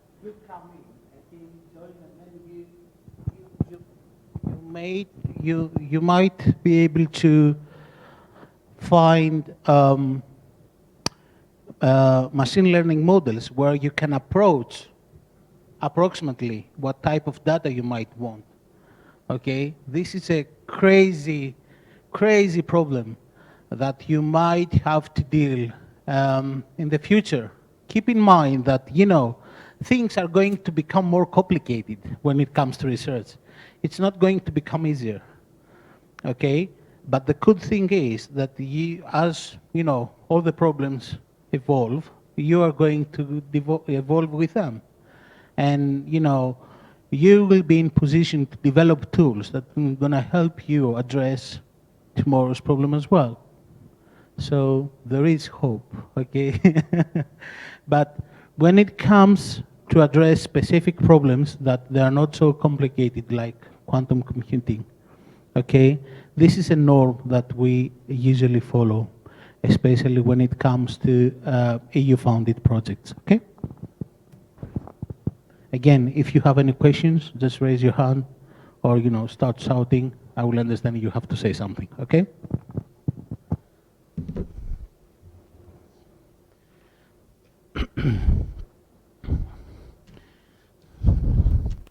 So, all digital data will be then categorized into data sets. The data set is a critical ontology in every data management plan, of course, as its structure and its structure and definition, are critical in order to achieve data management according to FAIR principles. So it's not easy maths to create a proper data management plan. You have to take into consideration countless variables in order to make all this data foundable, accessible, reusable. Okay, it's not easy. That's why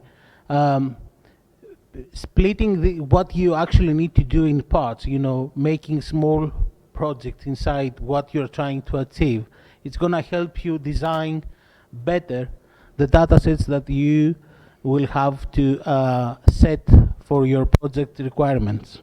Okay?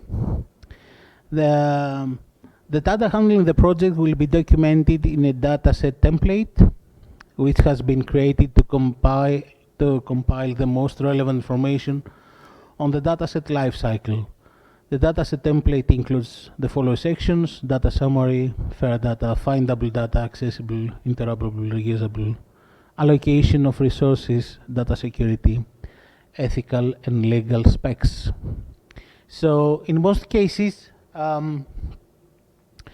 there's nothing specific to discuss about ethos and legal, but when it comes to sensitive issues or sensitive stuff like medical things, like AI, maybe there's a new law in the EU about AI. I don't know if you have heard of. There are things that you have also to take into consideration when you are doing research. Okay. So a figure of a data management plan methodology is the one that you can see here. Of course, we have the data creation, the data set distribution, data upload, data maintenance, data set revision, data management plan update, and then it goes through on and on continuously until the project completion by continuously updating the whole data management plan and optimizing the data sets. Also, from dataset distribution up to dataset revision, it's also connected to open science portals like Zenodo or OpenAir through the project's open innovation environment, which we are going to discuss in a while. Okay? So this kind of processes will help you automate whatever results you are going to produce in the future by having a specific process to follow in order not to miss something, okay, not to do something that's not based on the project requirements. So whatever concerns data creation, the partners creates data regarding the specific project. These data are stored and manipulated according to the organization, institutional, internal provisions regarding data management. Whatever concerns data definition, in order to start the data lifecycle within the project, the partner has to define a data set. That's really important, okay? And of course, again, we're not talking about complicated type of data sets, but, generally speaking, when there's something that the data set is not part of your research, okay? Data sets are structured based on the data set templates presented in specific annexes. And these datasets templates can be declared online through the appropriate interface, which is the open innovation environment. Of course, we then proceed with the data upload. Okay, at this point, we have to define if the access rights, which means that we have to define if there is any intellectual property involved, if we want to be shared, these want to be shared with the rest of the partners of the project, or it's only available internally in our organization, or of course it's open access. Okay, if it's open access, then through the open innovation environment will be published in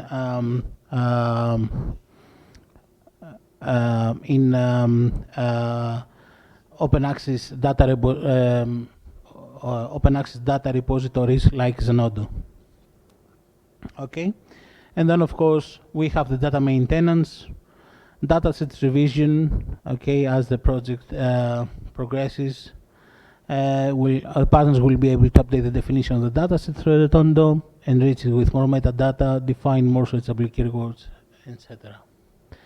I don't know if you can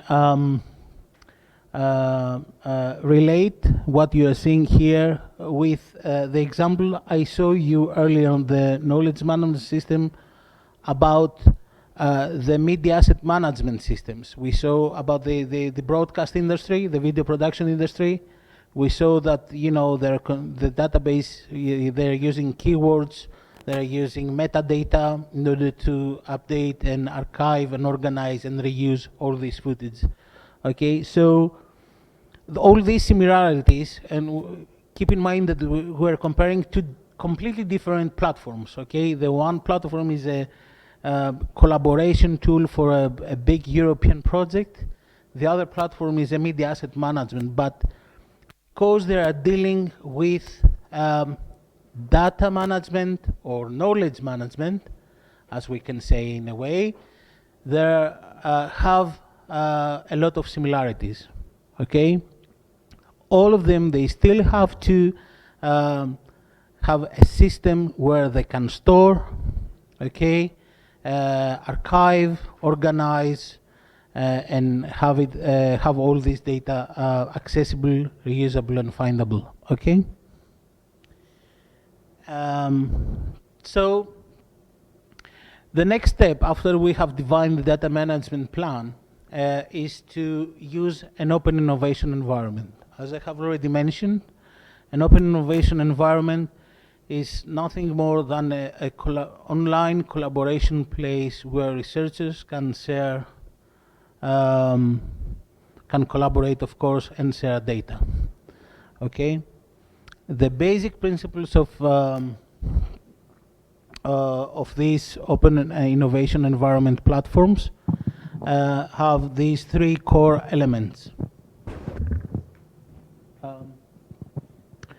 This is the partners communication platform, where, you know, everyone can, for example, if we have an online meeting, we can just go and store this online meeting there and their presentations. Okay, so this is the communication platform.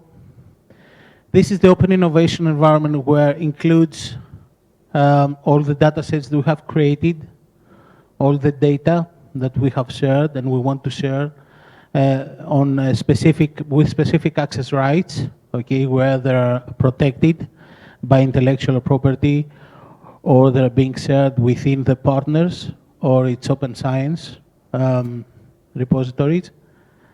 And the third part is the open call subsystem. So if you want within this partners area to bring people, stakeholders that they want to take part in the project by testing your services or by doing, you know, experiments to verify the outcomes of your research, there is a subsystems where the partners, SMEs or other organizations can join.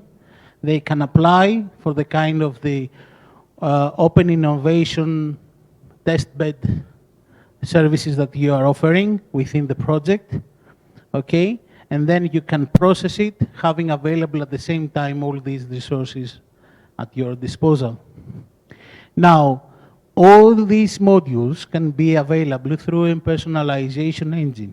What that means? First of all, they are fundable, okay? you can search for whatever you might want to find within the project data. Second, you can only see what you are allowed to see. Okay, so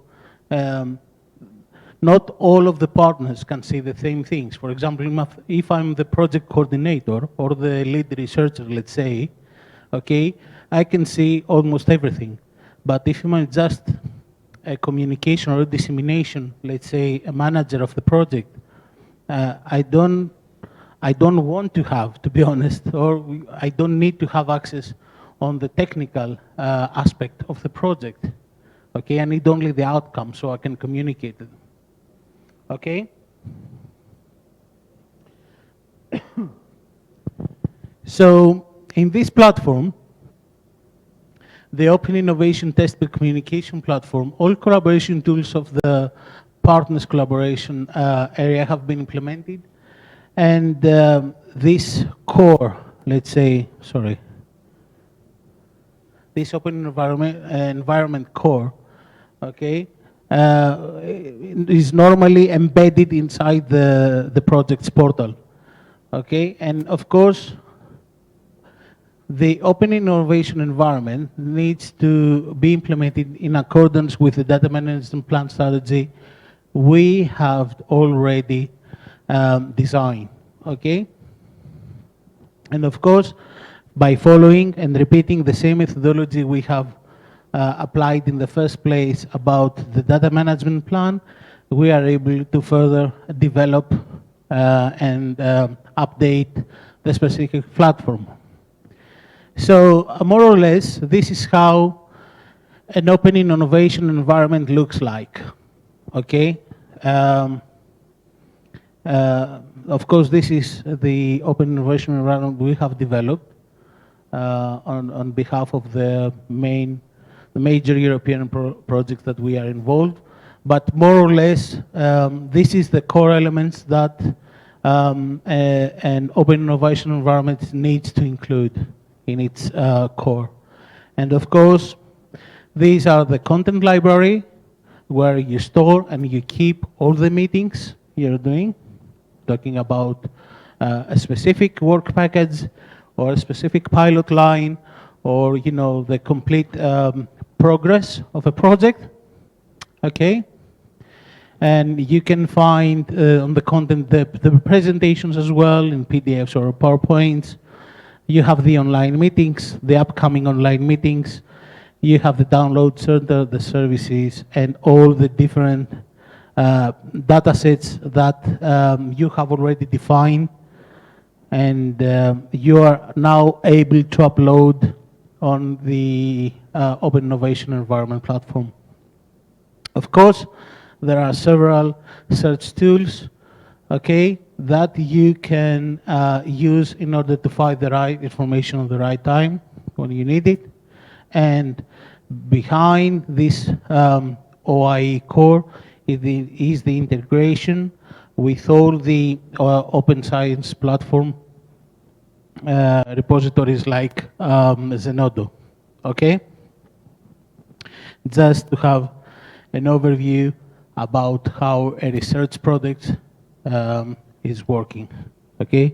This is screenshots from a very big project, the Biomac, the one I told you before, with 17 million budget, okay, trying to make biodegradable nanomaterials and use it in several test cases. We are talking about a huge amount of data, so many collaborators that, you know, at some point we are losing the count.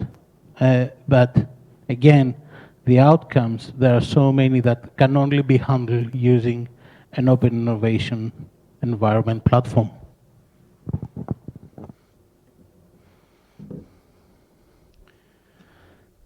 Okay. This is examples of specific data sets, so it doesn't matter. There's no need to go forward and say more information about, say more about that. What is really important is to understand that, based on the open innovation environment, there are things that you can control about the access rights per partner and, of course, per data set, okay? And the type of information that you can include in these data sets, any metadata, keywords, descriptions that they are really necessary, these data sets to become findable, okay?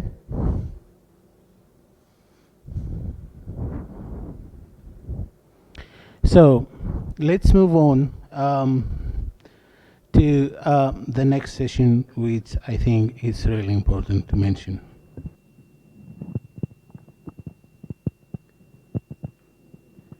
Okay. My friend, Masood. Yeah. My friend Masood has developed a great application which solves a huge problem, and hopefully is gonna help the society and himself by making some money. Okay? But the problem is with Masood that even he's a great scientist and a great researcher, he spent all of his time become, a super clever guy that, is very good in quantum physics, but now he's wondering, how am I going to sell this product to the market? What am I going to do? Okay? Have you ever asked yourselves, if you had an idea or you already have something, how you are going to market this product in order actually to benefit from it? I do. Anyone else? 1, 2, 3. Great. You see, we have already here 3 future entrepreneurs. Okay, excellent. So the biggest challenge for a researcher is not how we are doing things, it's how we are promoting things, how we are selling things, okay? And if some of you try to change my mind about that, I challenge him to come and find me. And I'm gonna prove him that you cannot be great in both things. You can either be a great marketeer or you can be a great researcher. You cannot be both, okay? So, of course, there are other people that they have already think the basics about this, okay? And there are ways that it's gonna help you, take you from, I have something, okay, to communicate something, to take it the go-to-market process, okay? So in research projects, these actions called dissemination, communication, and outreach, okay? So I make something, I want you to know what I did, okay? I want you to communicate what I did, and of course, I want to more and more people to learn about what I have done, okay?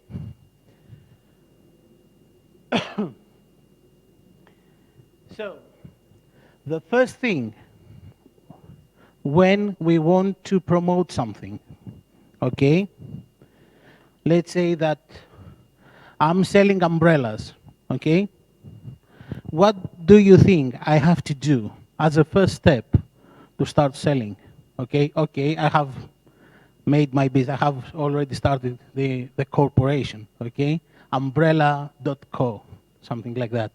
Umbrella Limited, something, okay? My umbrella. Okay, what's the next thing I have to do besides writing algorithms? To make it rain. To make it rain. I live in London, so trust me, it's gonna rain. But what's the next thing? What my friend here is trying to say that I have to realize if there is a demand for umbrellas. Okay, so at some point we have to make it rain. Okay. Again, yes, it's a good idea, but it's only going to work for a while, okay? So what's the first thing in order to put my umbrellas in the market and start selling?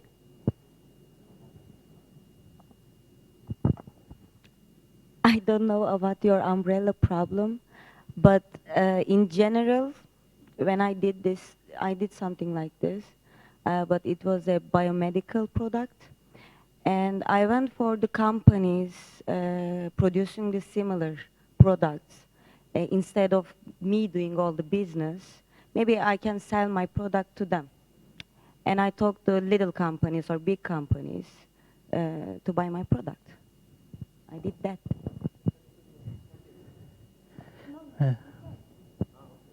Listen, this is a great approach, but how did you do your research and how did you approach these guys?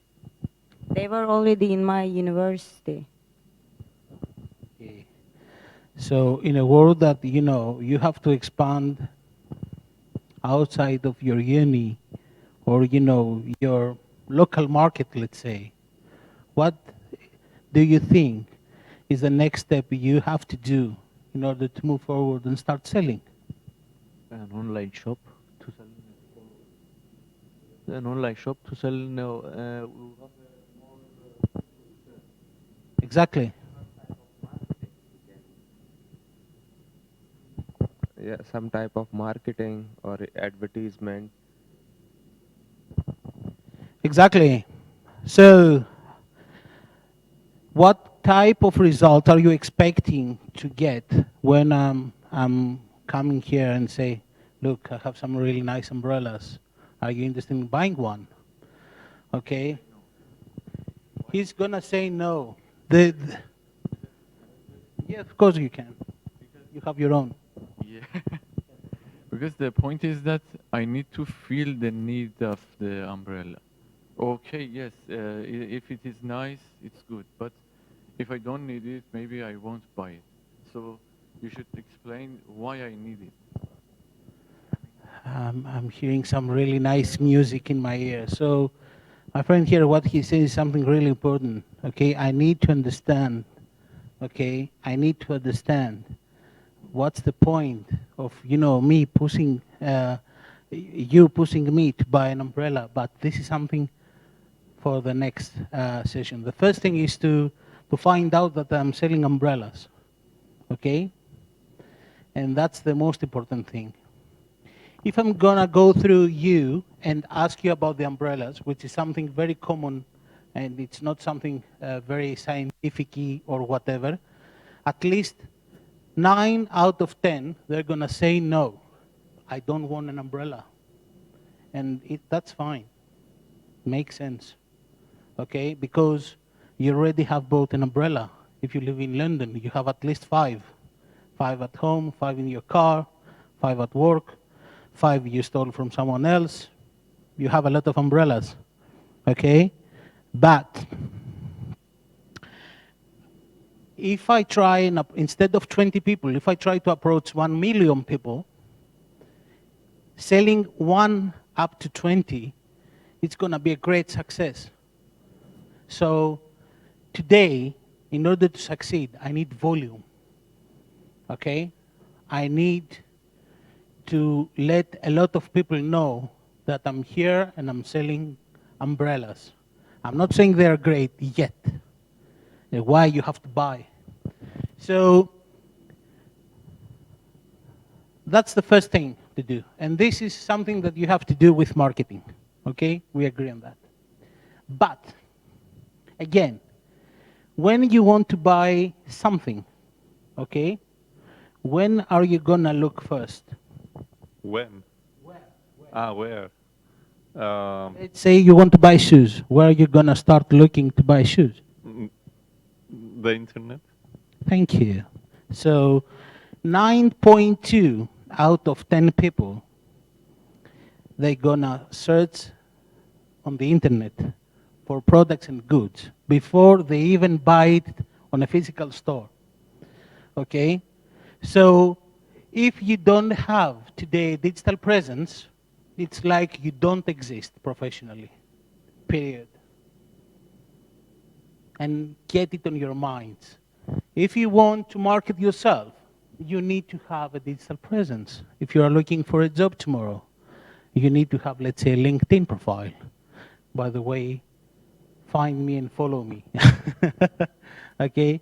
If you want to apply for a job, most probably you're not going to go to the, let's say, if I want to apply for Pfizer, okay, in Germany, I'm not going to travel to Germany in order to apply for a job. I'm going to do it online. Okay? So when it comes to goods or services, okay, you need to have a digital presence. Okay? And that includes you guys, the researchers as well. Okay? So when it comes to bigger organizations, besides us, let's say, or my little umbrella company, it's the same principle. If you want people to find you, you have to go digital. Okay, what? You don't agree with me? Hmm?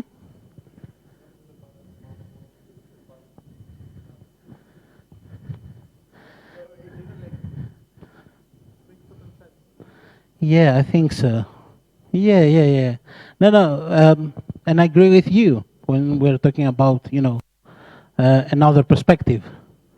But when it comes to business, you have to be online. When we are doing business, you have to be online, at least. Okay? So there are countless examples about successful businesses like Amazon. Okay? There are like Apple, like Microsoft. They didn't have the infrastructure or the locale, let's say, that make them huge.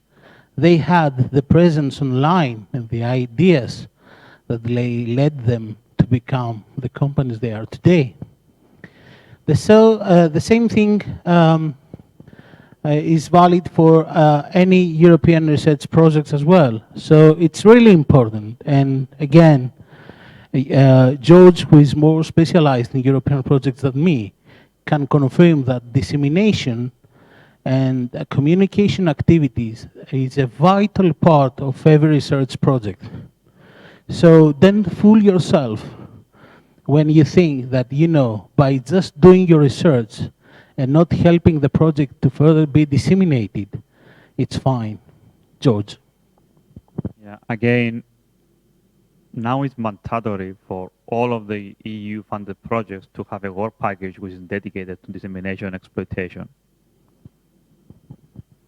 But still, George, you have to, right? You get me. Okay. So, and when it comes to have a digital presence, okay, what do you think that digital presence means? Can you,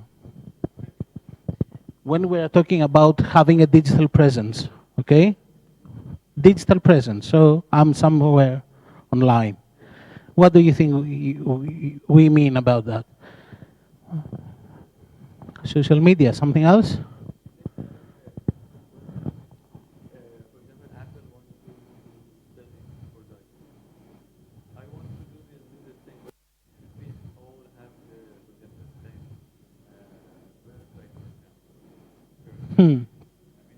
No, of course not. No, of course not.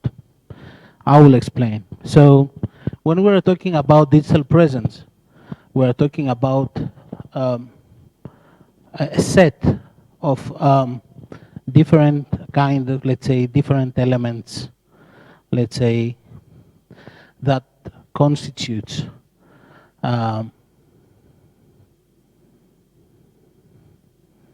let me show you from these different elements. Okay? So without further trying to find out one by one, I will start with this. The first thing we have to do is to establish a website. Okay? So if I want to sell umbrellas, okay, I need to set up a website. I need to give the opportunity to my potential customers, okay, to find me online. And the only way I can do that is by establishing a website. Then I have to be, my website, okay, needs to follow a specific branding content. So my umbrella is like the question mark upside down. This is my logo, let's say, okay? So I need to establish a branding identity that it will be followed not only in the physical store, if I have one, but also online. So I'm getting this digital branding identity and I'm doing my website. So my website then needs to be search engine optimized, which means that if I type umbrellas in London, the results from Google needs to take me at the first page, okay? So the search engine optimization, this is the way you provide metadata, keywords again, and meta descriptions to the search engines that help you understand what's your business and take you at the top search results, okay? And then it comes to social media. Social media is helping you to reach out to people that couldn't find your site. But at the end of the day, you are not working for, let's say, Zuckerberg or someone. You are not working for Facebook. You are not working for Google. You are working for yourself or for the company that hired you, okay? So social media, they need to drive traffic to your website, not drive people to social media. They need, using social media, you need to drive people to your website where you can find the different models of umbrellas you have and choose the one that they really like. So social media is a very good matter of digital presence today, especially with all these TikTokers and influencers and I don't know. I'm sure that you spend a lot of time on TikTok, right? Come on, be honest with me. No? No, I love you even more. Okay, great. Wow.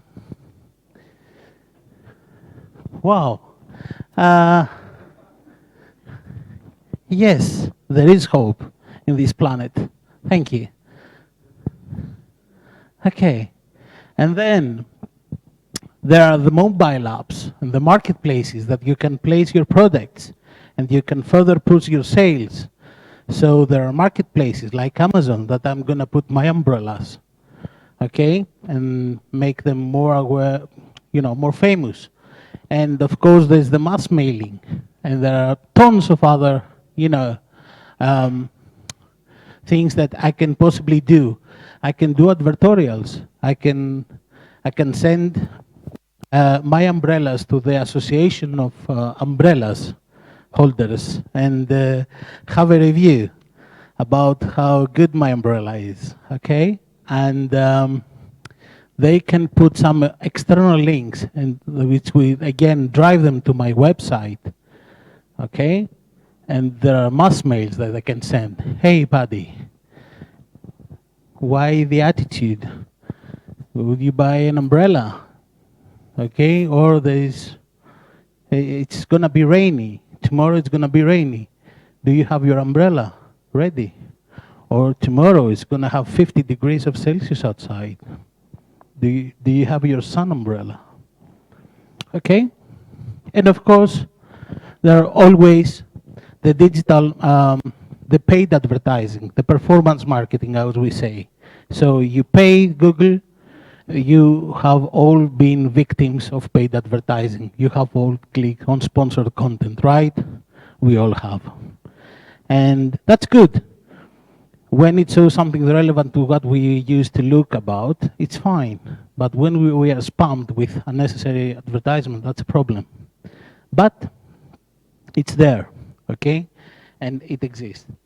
So what is really important to understand is that when we are talking about dissemination communication and outreach, we are not talking about only the website. We are talking about digital business, which means all of these things. Okay? So when you will go outside and you will have to communicate about the solution or research results that you have, that you want to promote, whether it's your own business or you are working for someone else, or you are working for a non-profit organization, but you need to communicate your results because you are that close for a Nobel Prize. You have, okay, to keep in mind all these ways to communicate and work with, okay? Now,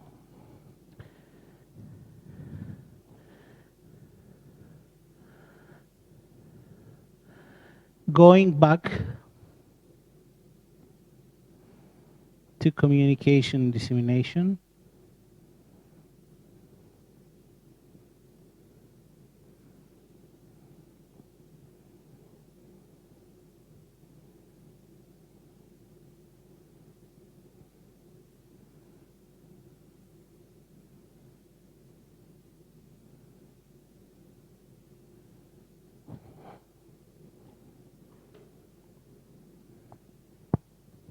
so the first thing about when we're talking about an organization or a founded project to think is about to create the reference point, which is the website, okay? The survey goals will be the main online interface between the project and the targeted user groups, a gateway between existing knowledge, wow, knowledge, okay, project results and stakeholders, an important dissemination route providing information about the project's objectives, achievements, and the consortium, a portal for other communication methods, such as blog, newsletters, and social media, and will act as a collaboration hub for the project's partners, aka open innovation environment. And of course, the technical aspects that has to do with today's technologies would be the user-first design, UI, UX, my guy over there. Okay, navigation structure. UI, UX means that, you know, whether you see it on a mobile or on a desktop or your laptop, there is always, it always looks nice. It has a very friendly user interface where you can interact, okay, and, you know, find whatever you want to look at. Navigation structure, helping users to find quickly in the right information with project specification. Responsive and fast to load, future-proof design to host all the future developments. Omni-channel communication. Omni-channel communication, I gave you a hint with the digital presence chart before. And of course, integrate with the open innovation environment collaboration platform. Okay? Some of you are gonna say, okay, it's so easy to design a website. Wix.com, okay, pay a subscription of €100, buy a free WordPress theme and set up, connect it with a domain name, easy peasy, okay? Yeah, okay? But to be honest, if you actually want to meet the specifications we met before, you have to have something that we call prototyping. You need to design the website in order to meet exactly your needs, okay? If you don't do that, then you have something like a website, okay, but it's always gonna miss on something, okay? So what we have done here for the website, for the specific European founding project, is we followed a dynamic systemic dynamic thinking methodology, okay, where we dealt the website as a system, as a living organism, you know, as something that interacts between the one page to another. And because, again, as I told you at the start of this session, at the end of the day, besides all this technology and besides all these great things that we are dealing with, we have to do with people. Okay, this thing needs to have the people in mind. Okay, what the people that they are going to be interested in the RPEX, the recyclable polyethylene, okay, we want to look, okay, how they're gonna to make them, how they're going to make them think that, wow, this is something really nice, something this is something really sexy, okay, and how these type of audiences that we need to attract are thinking. So if it was about shoes or umbrellas, I was going to use a lot of pictures maybe, okay, because I don't have to say a lot about, you know, the specs of an umbrella. But if I'm talking about, okay, a new polymer that has great things to say about the synthesis, the additives, and the reversibility of this product, then I have to take that into consideration while I'm designing the specific website, okay? So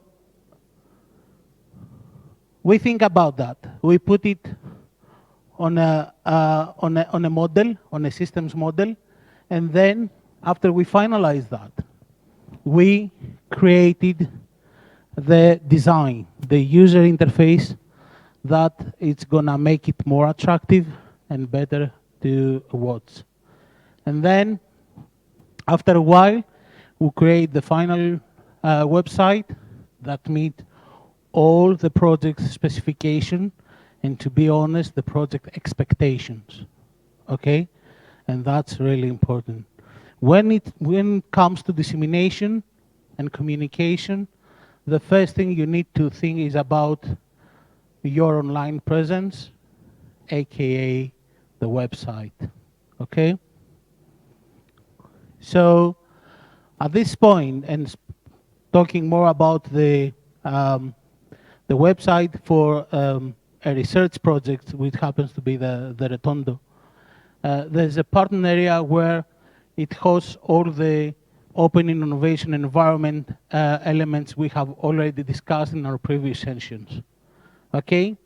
And after we have resolved everything that has to do with the website, we've moved forward with the social media, okay? Keep in mind that when we are talking about, either we are talking about a research project, or a company, or a big idea, or a non-profit organization, or whatever you are going to do in the future, this is the same principles that you have to follow. That's why this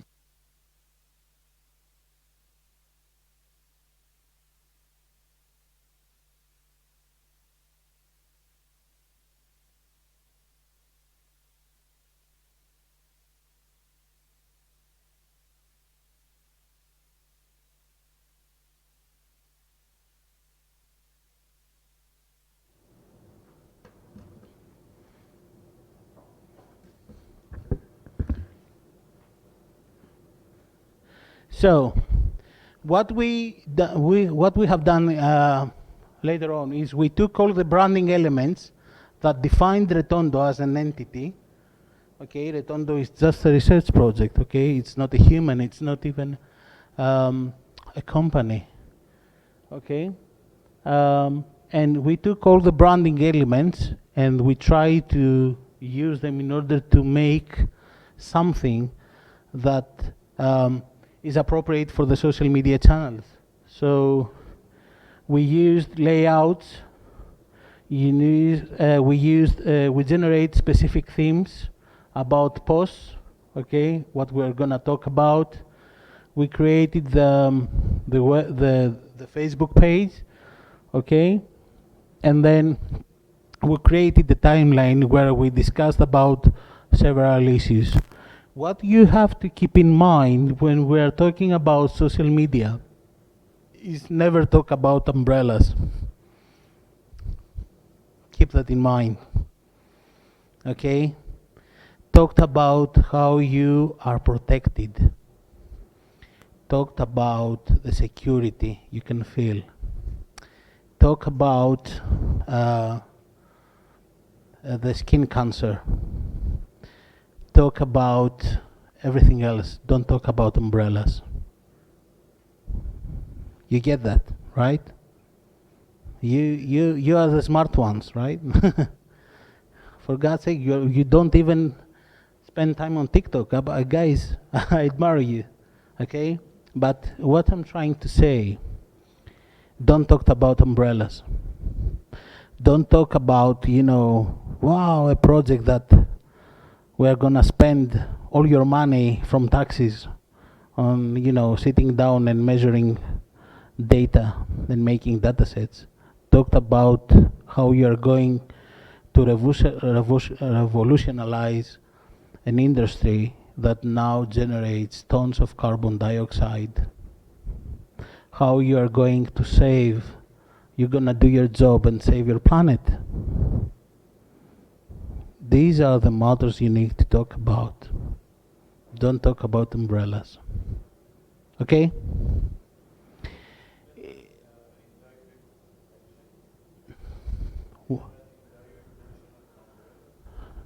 Listen, in social media, on your website, you are gonna talk about the Dice-Alder chemical reaction.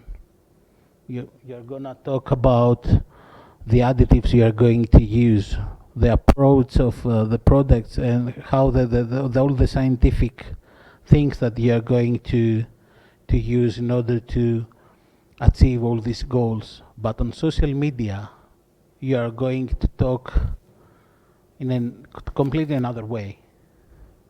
Okay? You need to address the problem. You need to address, okay? You need to talk to their feelings. Okay? You don't have, of course you're gonna, at the end of the day, you are just an umbrella company. Everyone can relate that, at the end of the day, you are selling umbrellas. You are not a guru, okay? Or, something else. But if you want to be socially active on social media channels, you have to change your perspective about how you communicate things. And trust me, this is the reason some companies are generating the opposite result of having traction. And this is why some companies they're selling like crazy if they don't have the best product. Okay? I have countless examples, but this is not just the core of our discussion. So again, what I really need to keep from this discussion is that you need to take care of your narrative on social media. It's completely difficult. It's completely different when we are talking on social, when you're talking on using mass mailing. Even it's totally different when you are posting on Facebook than when you are posting on LinkedIn, to be honest. So you are going to express yourself differently on LinkedIn rather than going and, fooling around on TikTok, but you don't know that. Again, we, of course, we created the social media channels on LinkedIn as well, blah, blah, blah. There's no need to do that. But what is also really important is that it's not only up to you for something to succeed or fail when it comes to dissemination and communication. I am responsible for dissemination projects, but whether I'm going to succeed or not, it's not only up to me. I have another 32 partners working and generating, joining events and creating content and blah, blah, blah, and all this stuff.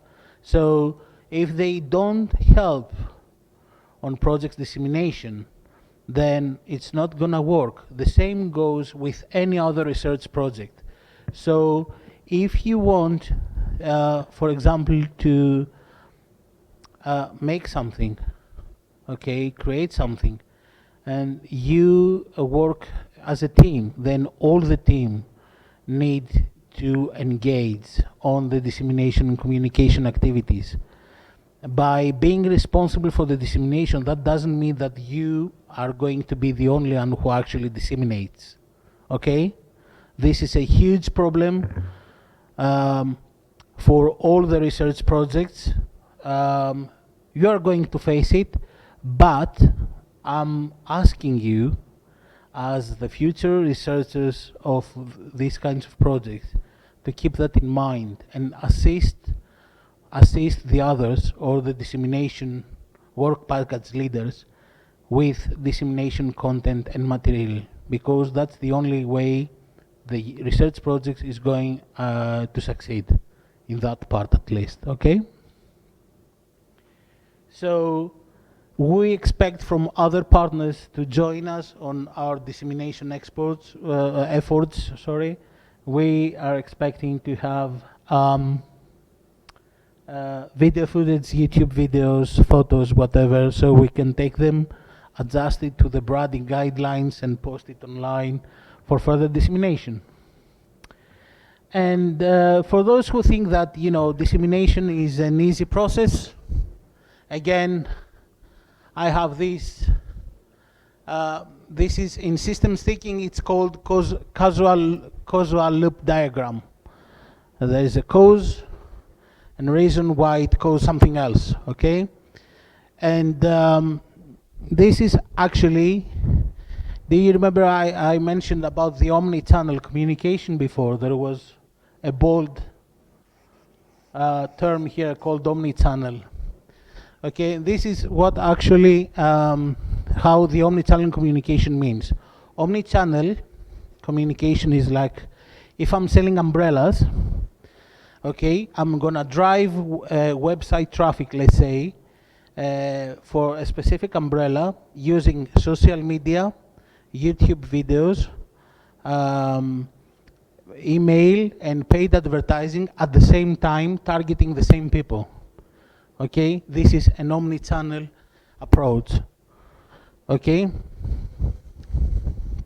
and in order to achieve that in a research project, all partners need to collaborate with the project coordinator and the work package leader for the dissemination and communication planning, okay, and then the task leader, in order to create content, distribute all this content to all the available channels, which in this case is Facebook, LinkedIn, YouTube, newsletters, events, news, and so on. Then try to find the targeted audiences, which is, again, this is something really important. So I'm not trying to attract, you know, an mechanical engineer here. I'm trying to attract a big company that makes plastics. So my communication will be adjusted to what I think that, you know, these big companies want to listen or hear or watch. It's, you know, continuing the discussion we had downstairs, okay? So I'm not gonna talk in a way that I'm going to understand myself. I'm gonna talk in a way that these decision makers for the big plastic production enterprises are gonna listen. And that's a very, very big issue. That's one of the biggest challenges we have on marketing, in order to find the way, not the right way for you to talk yourself, but what the others needs to listen. That's one of the biggest secrets, okay? And then Using Retondo's website as a reference, we approach the targeted audiences, generating blog posts, blog articles, publications, having available download centers and all the public deliverables, okay? And this is the basic plan of dissemination and communication activities. Again, in a research project, especially in the European Union, target audience can be policymakers, business end users. Policymakers, why? Because if we finally find out, these policymakers, that making a recyclable polyethylene is a reality, they're gonna say, like, by the year 2030, only recyclable polyethylenes will be available in the market. Okay, so that's why it's really important to let the policymakers know about our project development. Okay, business and users, of course, recycling industry, chemicals and polymers, EU and international initiatives projects. We have sister projects here working more or less in the same, on the same, let's say, major goals, and academic institutions, okay? Again, now in order to further support, because digital is not the only marketing yet, of course we have created some roll-up banners like the one you see there. This is branding, this is communication, okay? We have created some posters when, you know, someone can print it out and have it in the lobby of their institution or whatever. And of course, we have made a lot of do's and don'ts in order to better assist the people that they are doing the dissemination about what they are allowed to do and what not. In some cases, just saying that, look, this is what we post, you can replicate it, it's a wrong way to show it to someone that you are working with about how to do things. So they need to better, in order to better understand how you have to actually communicate the developments of a research project, you have not only to let them know how you have to do things, but what you have also to avoid in order to achieve homogeneous communication from all partners, okay? And of course, this is a template of how you can keep a dissemination tracking, how you can create a communication dissemination report using specific tables on European research projects. Okay.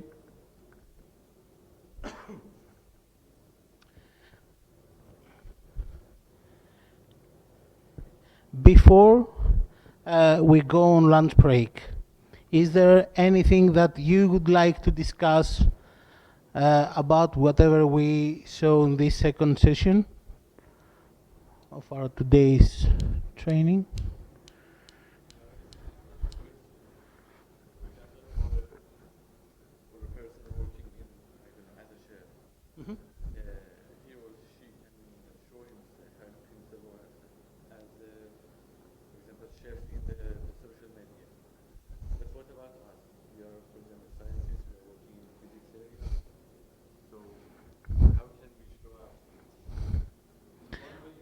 That's a great question.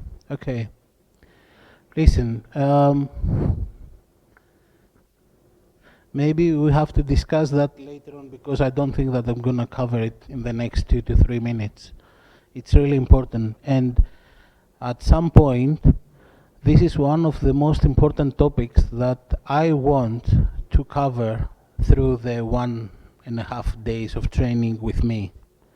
Okay, so I'm a researcher. How am I going to market myself in this demanding market waiting for me outside? And trust me, there are a lot of ways you can do that, okay? And it doesn't matter if you are a super high-level researcher or you are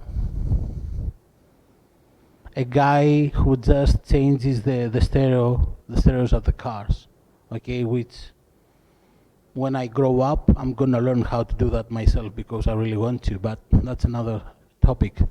But what I'm trying to say is there are ways to communicate and talk about yourself in so many aspects and in so many different ways that you can achieve communicating yourself with a way you feel okay and other people need to learn, see, watch, listen about you. Okay?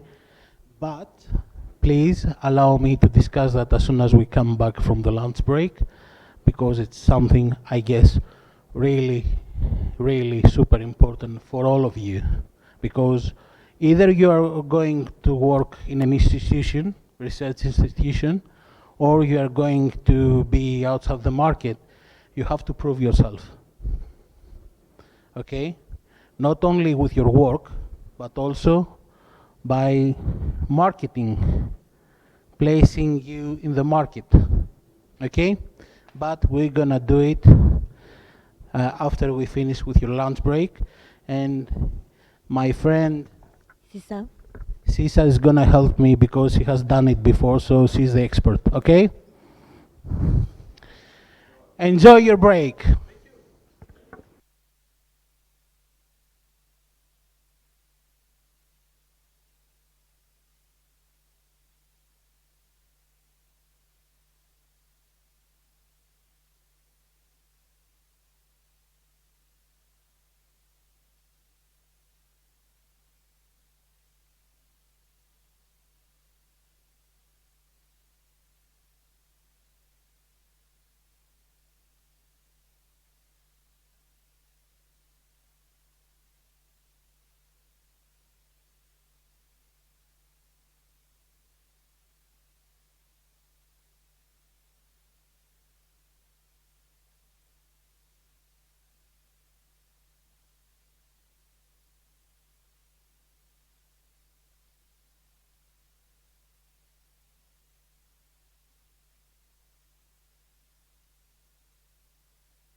The internet that explains what kind of basic questions the HR will ask you. So you need to anticipate and create a few stories to smoothly casually reply to the questions. So, and HR, I would say, is the easiest part. And then after that, you have a professional interview where people that are actually hiring you will be interviewing. So for that interview, you have to, first of all, make a research about the company that you will be working on, what kind of research or what kind of position that they offer, what kind of expectations that they have.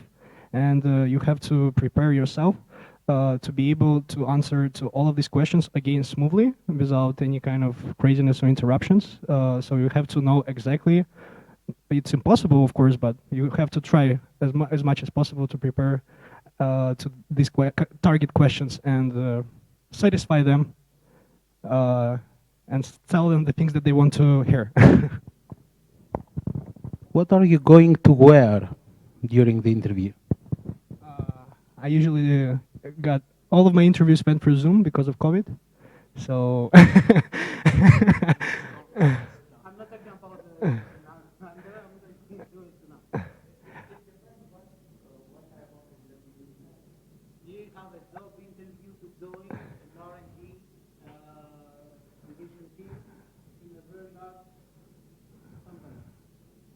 Well, you have to be dressed professionally.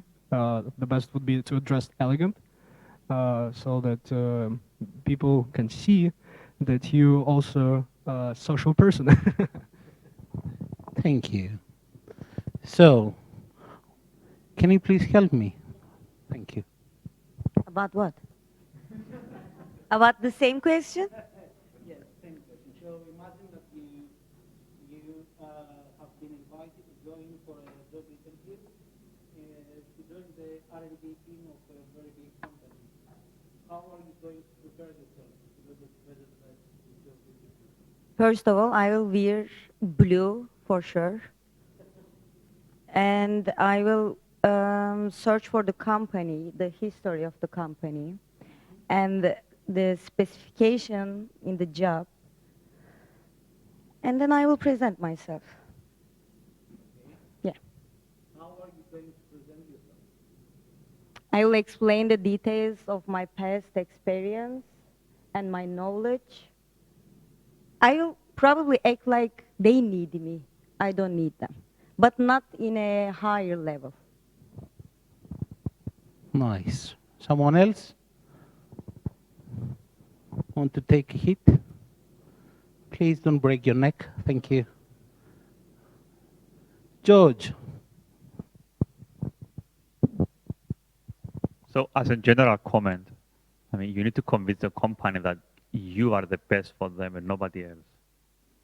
So that's basically you define your strategy, and in some occasions you may need to change your CV, for example. I mean, make it look like more what this company wants to see from you. I mean, if it's a software company, maybe you're going to emphasize more your software skills. If it's a research position, for a postdoc, maybe you're going to emphasize more your research outputs and your publications, for example, or the R&D work you have done. If you apply for a project management, you're going to emphasize more your managerial skills. So you may need to make, adapt your CV to, depending on the position you want to apply.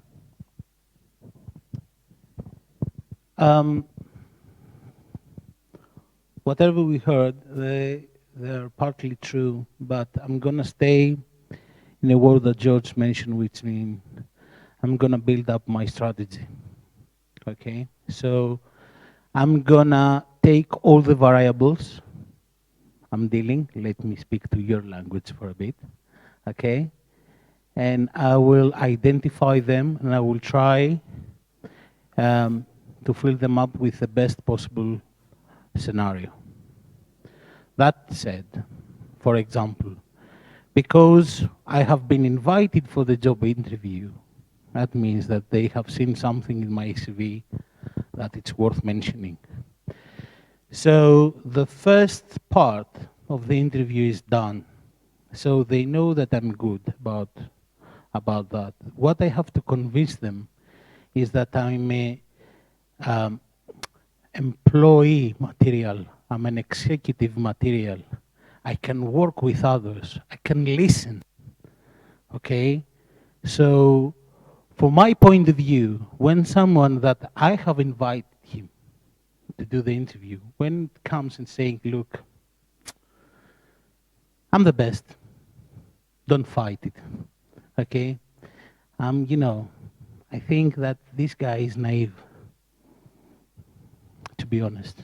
He might be good, okay, but he thinks that, it's a bit disrespectful for me because he or she thinks that, I don't have the experience to evaluate him or her. So, all the people that I say that I want to work with you, they had two major things besides, of course, all the basic things we ask for. First of all, they could talk. They could initiate a discussion. They were social beings, you know. I had interviews where people, they were looking at me like psychopaths, like that. Yes, I can do that. How about you? No. No, they were just psychopaths. My guess, at least. So, yeah, they gave me the options that they had, you know, some bodies buried in the basement. But anyway, they were very good scientists, but okay. Yeah, so, yes. Of course.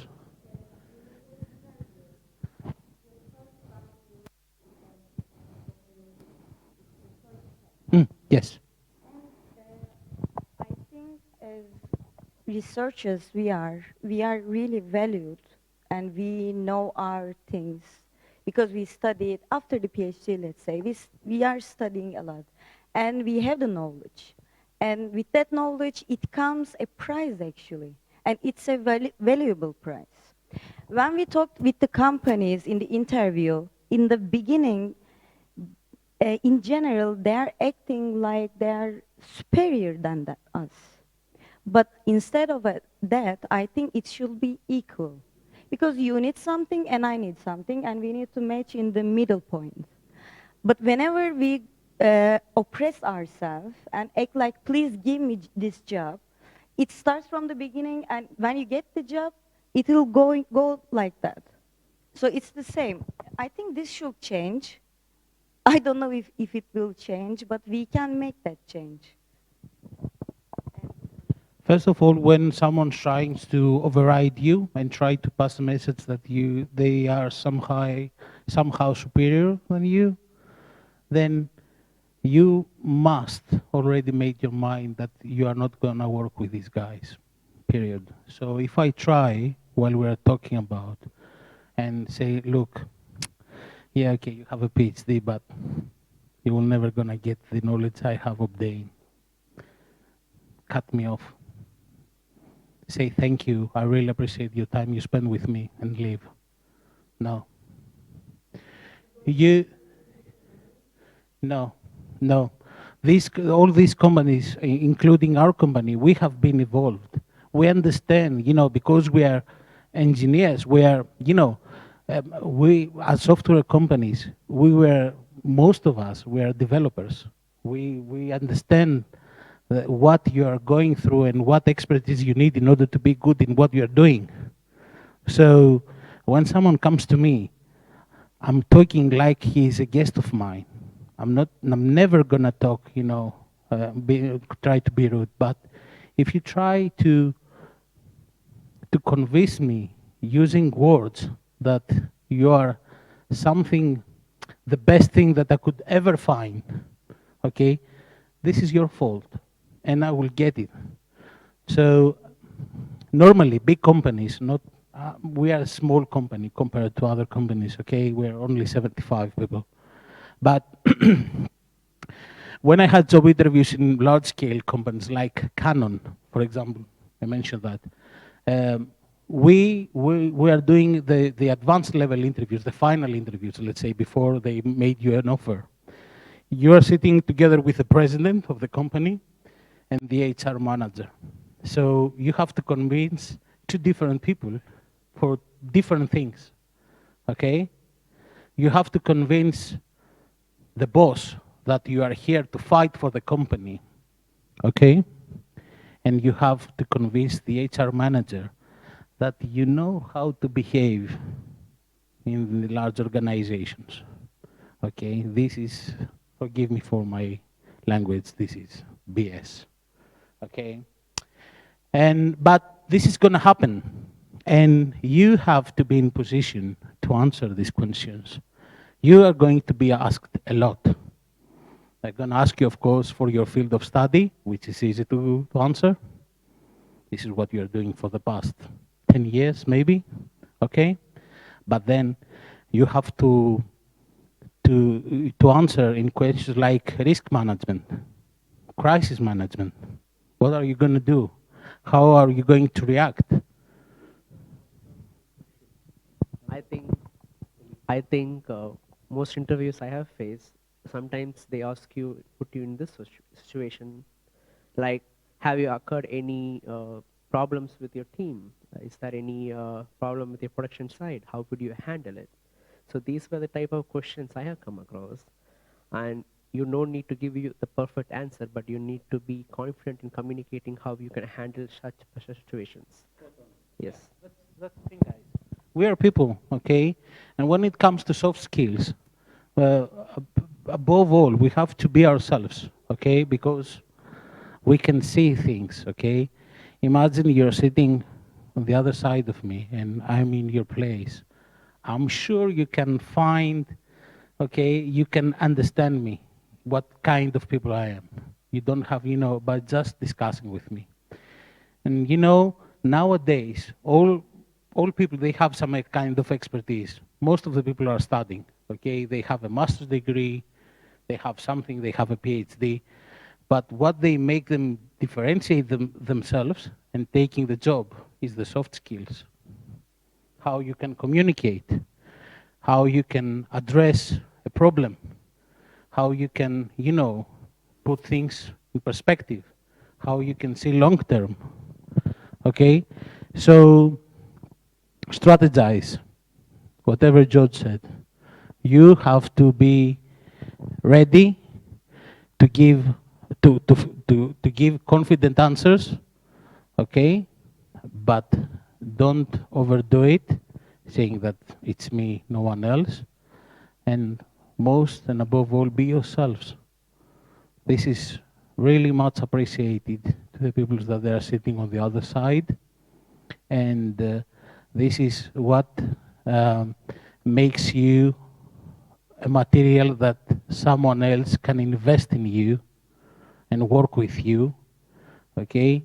And make you become productive in what they're doing, okay? This is really important. George. Yeah, I'm just going to say, from my personal experience, that doing an interview for any company, organization outside academia is very different. Because usually as a PhD or as a postdoc, you usually are given a project and you're dedicated to work on this project. Of course, you can deviate a bit here and there, but I mean, you are given what you're going to work on. Companies, they usually want people that they have strategic thinking and thinking outside the box. So I found this a big difference for myself when I step out of the of research, and I did my first interview in a company, and I didn't do very well. So when I sit back and I said, okay, based on the questions I got, I was not very satisfied with my answers, what I was missing, and I realized I was missing this forward thinking that the companies usually want to see, especially people they hire in managerial positions. Yes, 2 key points. We can also keep food. You're really good, but to be honest. Maybe we can switch on the next break. The first thing is that you have always, I know it's difficult for you because this is how you have been programmed all these years that you are studying. But the next level after the PhD is to think out of the box, to take yourself out and assess your situation, your job opportunity, or whatever, as a third person, and see what's the best move you have to take next. And the other thing is, because we can talk, let's say, days for this matter, I would like to close with is that embrace failure. Give me 1 second, I want to finish this one. The first large interview, huge, really important interview, the interview that actually gave me the impression that I actually mean something. I can do something. I can change, people's lives. I failed. I failed. And I felt really bad about that. It was a huge opportunity. I was going to be in a managerial team that is going to define how the market will work in the Balkans for the next 10 years. It was unimaginable task for me. It was like one checkbox in my bucket list. The things I could do, the things I could strategize and organize in the business level, I failed. And until now, I never had the opportunity to do that again, or to try to do that again. But to be honest, I'm not complaining, because even if they had accepted me in this case, I wouldn't be here today talking to you, these great minds that you're going to be the innovation machine for the next 20 to 30 years. Okay, and this is something that I'm not complaining about. I'm really happy, proud, and, you know, honored.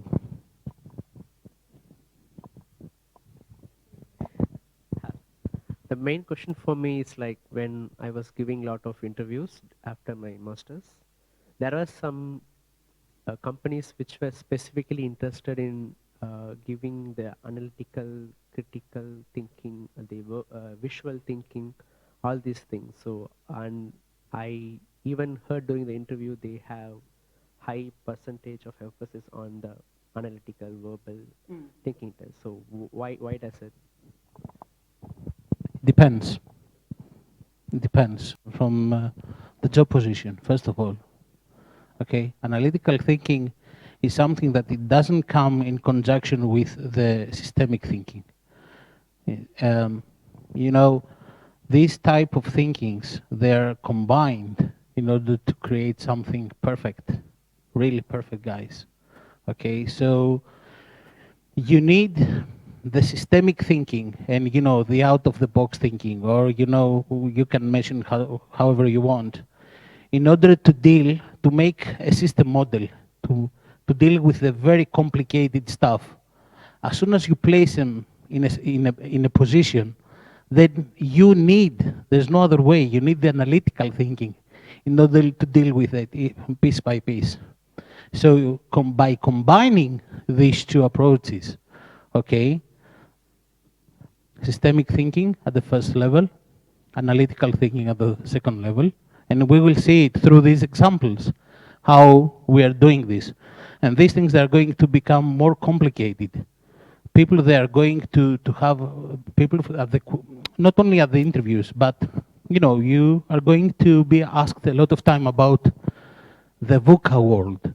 VUCA stands for volatile, uncertain, complex, and ambiguous world. This is the world we live in, okay? Things are changing rapidly. We are talking about the fourth evolution, technological evolution, like, I don't know, that lasted, the previous one lasted 10 years. The next revolution might come in 5 years, and the other one might come in 3 months. You don't know. Things are changing, and they are evolving rapidly because of the technology, because of the world we are living in. So it's really important to adapt, to be able to answer to all these questions with the right approach, the right time. Always be yourself. This is one of the most important things I have to say to you. And always pass the message that you are here to help your company grow. And I will grow with you. If you say that to your boss, 90% they're going to hire you. If you come to me and say, hi, I'm here to make your business grow, it doesn't matter how much money you're going to ask me.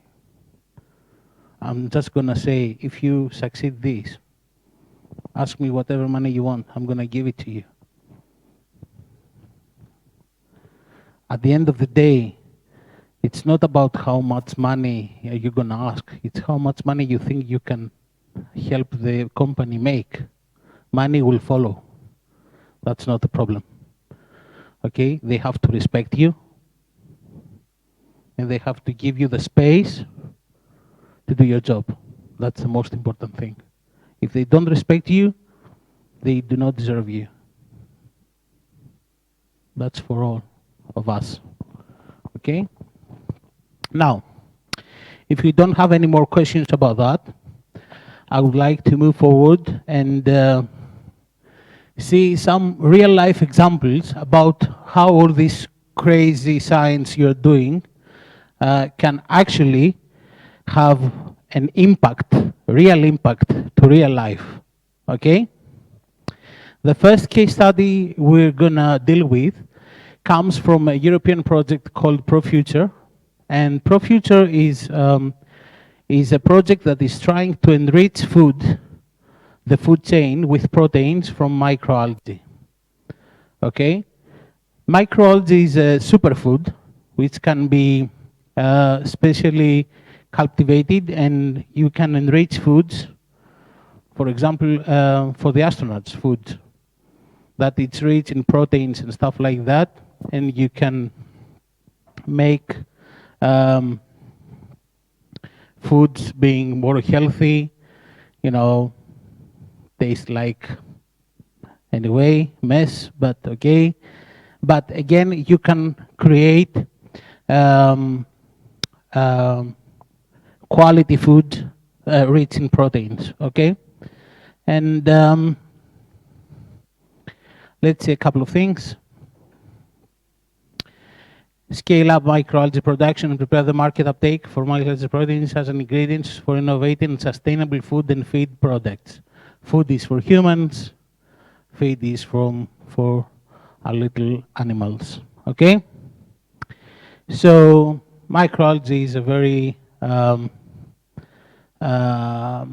it's an alternative protein provider, okay, and it says that it's the most promising candidate to face this challenge, how to feed all the world, blah, blah, blah, and high potential of nutritional value and environmental footprint, okay?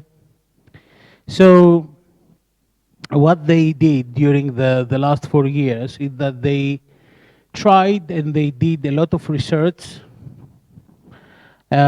creating and you know, doing all this stuff in trying to find the best way to create microalgae and then produce proteins for and infuse these proteins to food. Okay, so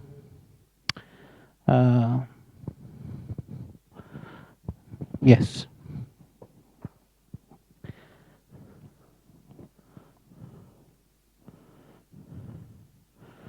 So these are all the steps that they had to follow. They have to choose between the strain of microalgae, the cultivation, the cell production, the cell distribution, the intermediate, the disrupted cells, extractions, intermediate proteins, isolates, drying protein, isolates, single cell proteins, feed products, food products. Okay? And let's say, what is the best possible solution to create, let's say, 100 kilos of microalgae protein with the smallest possible footprint, environmental footprint, okay?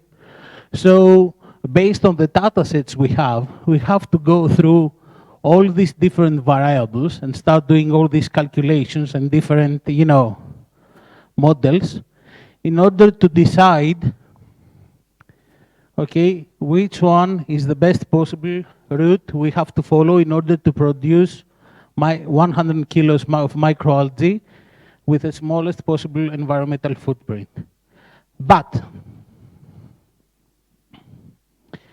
creating a decision support tool, okay, we had the chance to create a black box, let's say, that we could include all these variable calculations inside this black box and be able to have only specific inputs with specific outputs.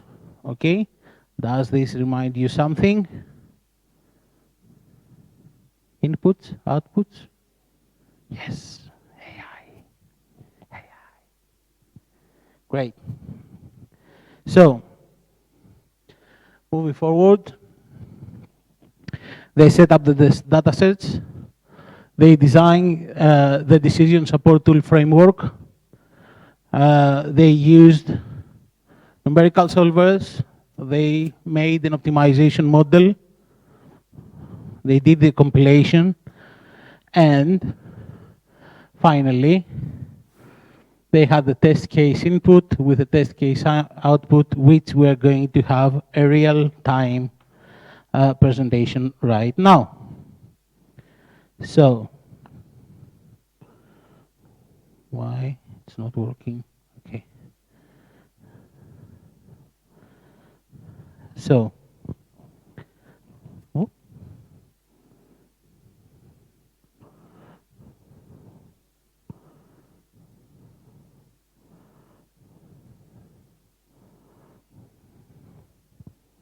Yay, okay.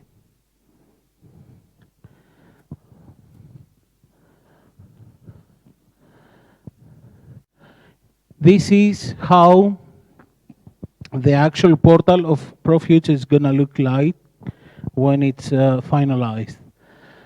This is an XD, it's a prototype of this, about how it's going to look like. Okay?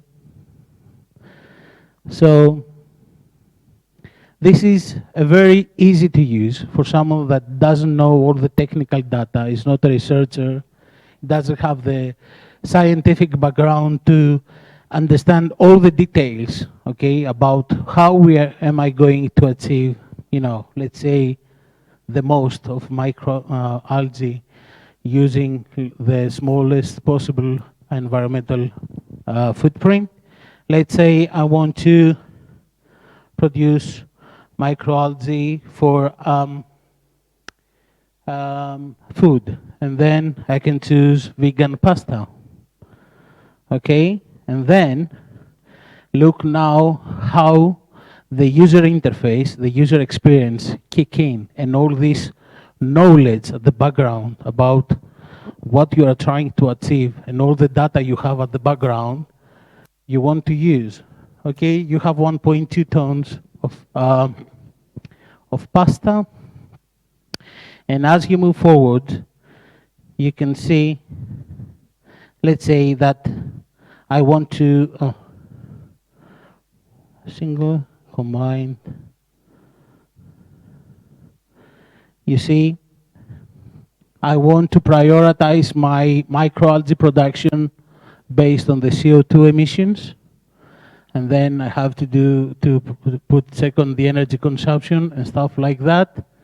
And you know, by just moving the sliders and you know, some kind of gamification about the decisions I want to make, you can see that the best possible way is to follow this kind of methodologies. So I have to choose 80% of my production must come from Oceanica, microalgae, and 20% from Chui. And then I'm going to produce only 1.83 kilos of CO2 emission, and that's going to be the cost and the total production time. Okay, so can you imagine when it comes to microalgae production, what's going to be the effect of this research for all these microalgae producers? It's huge. The only thing you have to tell to the system now is that I want to produce X amount of microalgae for X amount of food or feed or whatever. that I want to enrich it with only 12% in microalgae, okay, in order to produce, okay, the amount of microalgae to do the enrichment, how it's gonna affect the coloring density, the taste, and the production. It's gonna be single or parallel, and stuff like that. And just with a few clicks, you're gonna have your production workflow for microalgae. It's, if you are asking me, it's unbelievable how much you can achieve, okay? This is how you can take a research project, you can break it on the market, and you know, in that case, all the money you spend, you know, it makes sense. In other case, when you're commercializing these kind of solutions, you're making crazy money, okay? Okay, we move forward.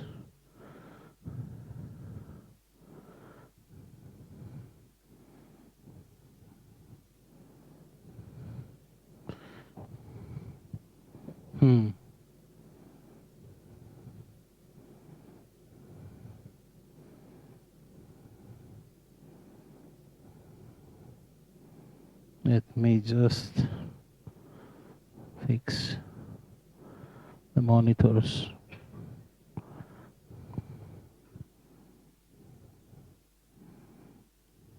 Now, the last thing I have for you today is something really, really, really important for me, but I think it's very relevant to you as well. Why? Because what we're going to discuss is how we can take all this AI thinking and supercomputing and hypercomputing and I don't know, whatever computing you're doing, and put them in motion so we can actually take advantage of these technologies and commercialize it and bring actual benefit to the companies that they're hiring us. Thank you. So, this is a study we made with Dr. Nikolaos Bakas, who is associate researcher here in Cyprus Institute as well. And we presented it through an international conference in systemic studies. So the basic idea was to find out if there is any space to optimize Facebook ads. You know about Facebook ads, right? You know, you see Facebook ads all the time on Instagram, on Facebook audience, Facebook network, on your mobile phones, okay? This is Facebook ads, okay? And the question is that, you know, is there any space we could possibly optimize Facebook ads using systemic dynamics and artificial intelligence algorithms, okay? So we start working on that because there was an actual business need, okay? This is how you normally make money outside an institute or whatever. You identify the opportunity. So let's say I and my friend Taki, we are both digital marketers. We are both using Facebook ads, and we are both have the same level of knowledge of how to use this advertising platform. So Takis, because he's younger and he's prettier than me, he's getting more customers. So I need to differentiate myself if I have the chance to provide more with less, or even with the same spend amount. And because most of the companies now, they are promoting themselves through the internet. There's a very good reason why. We're going to see that. It is really important to find out if there's any way we could possibly do that. So, what do we have here? Digital is the new default. We have already discussed that with some of you, and we have come to a conclusion that today, if you don't actually have an umbrella online website, you cannot sell umbrellas. I'm sorry. Simple as that. So, if you want to have business activity, you need to be digital at least. Okay? If you want to take your business one step forward, you have to create a store, a physical store. If you want to take your business 2 steps forward, you have to create a store chain. Okay? And then if you got to go 3 steps forward, you need to sell 500 euros every umbrella and say that it's a luxurious umbrella, doing exactly the same thing like the 10 euros umbrella. Okay? So, digital is the new default. Why? Because there are already 4.95 billion people using the internet, which means it's 62.5% of the total population, and it's also increased of about 4% in the last year. We are talking about 2022. So there is an increase on internet users. Okay? Okay, these some facts about Greece, blah, blah, blah. More or less the same is that we have more users on the internet. We have more users on social media channels. People are spending. This is a bit worrying, but also, you know, very important. More than 40% of their waking life using the internet, okay? Which is why some of you are feeling sleepy, because they went to sleep at 2 o'clock in the morning watching Netflix, okay? So, again, this is about the population, blah, blah, blah, which means that there are so many people, like 7.4 million out of 10-point-something million in population, that they are using social media. So there is a huge opportunity to promote your products or your services through the internet, and especially whatever concerns the e-commerce and performance marketing. Here, Facebook has 93.69%, okay, of the share of the web traffic. So, 94, almost 94 people out of 100 will visit your website through Facebook, if you give them the opportunity, which is, again, something we discussed earlier, and it's really important. So, suddenly, we realize that Facebook and Facebook advertising is really important for all these reasons, okay? Again, the population, the digital headlines. Of course, most of the people that are visiting social media through their mobile phones and not their desktop or tablets. Okay? 97.4%, they have access from year 16 to 64 years old.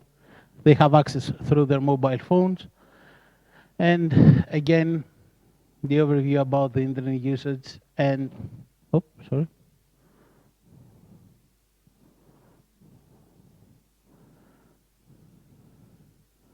Yeah, sorry.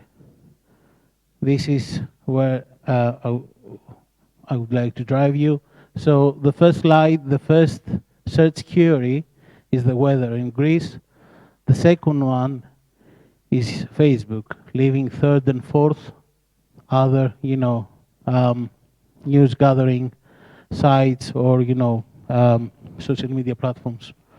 And again, Facebook is again one of the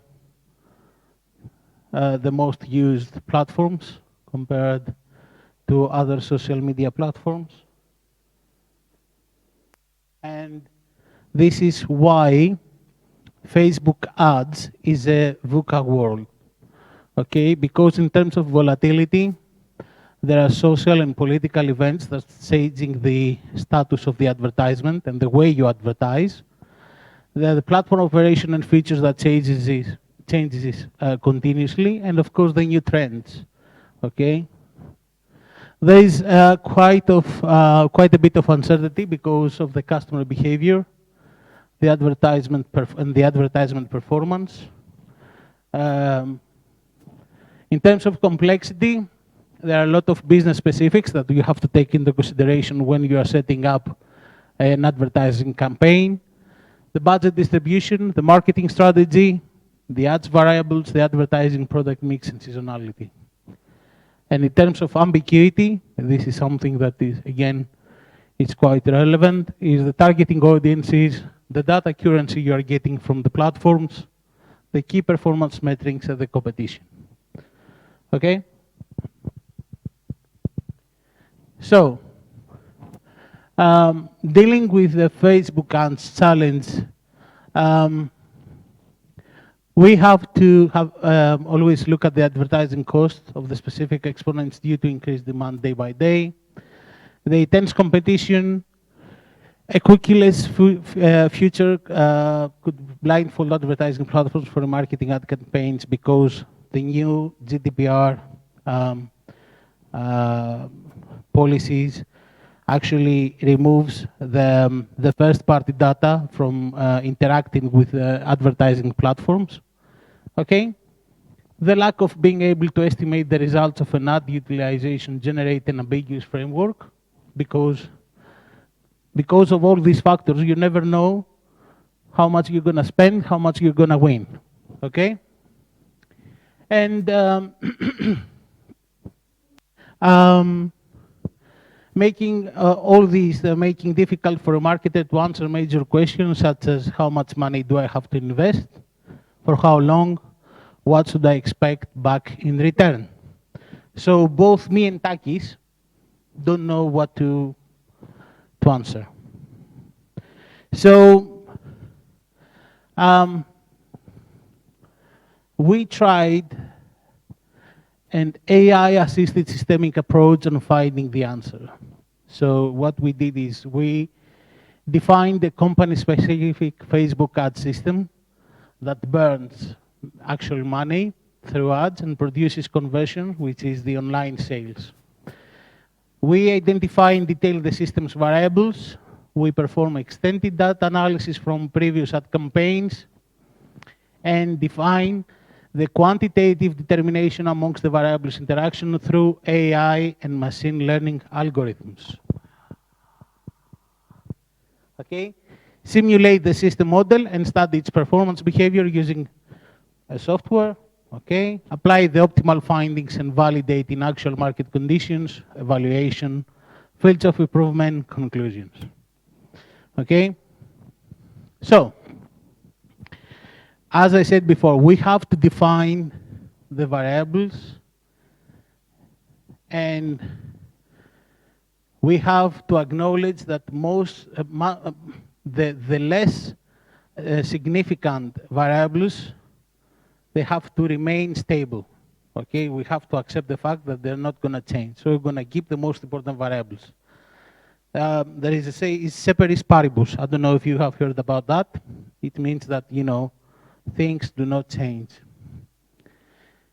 So about this company is one of the biggest online retailers in Greece, more than 15,000 products available online, 11 years old with a digital advertising history on Facebook, which is also really important because this is why we're gonna work on the data sets we need in order to do the machine learning, okay?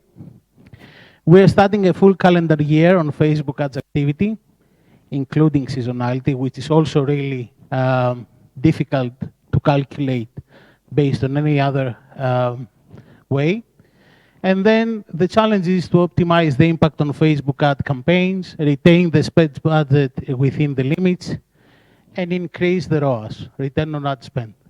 How much money I'm spending on ads and how much I'm getting back in sales value. So, as we discussed previously, what is a system? So, based on Akoff, who is the father of systems thinking, is a set of interrelated elements. So, this workshop is a system, okay? If you were absent, that won't be a workshop. It would be me sitting in an empty room talking to myself, okay? But because we interact, okay, we interrelate, we are a system, okay, that produces a specific outcome, okay? We are an entity that holds between which is composed of at least two elements and a relation that holds between each of its elements and at least one other element in the set. Each of the system elements is connected to every other element directly or indirectly, and no subset of elements is unrelated to any other subject. Okay? This is the hard way to define a system. Okay?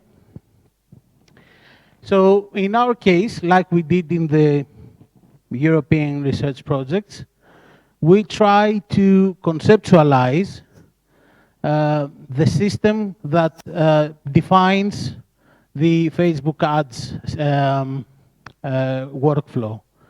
We used causal loop diagrams to sketch how a Facebook ad works, starting with a monthly spend budget a company have already forecasted. So, to be honest, the only thing you can get from the company is they said, okay, I've got, let's say, 2,000 euros to spend on Facebook this month, okay?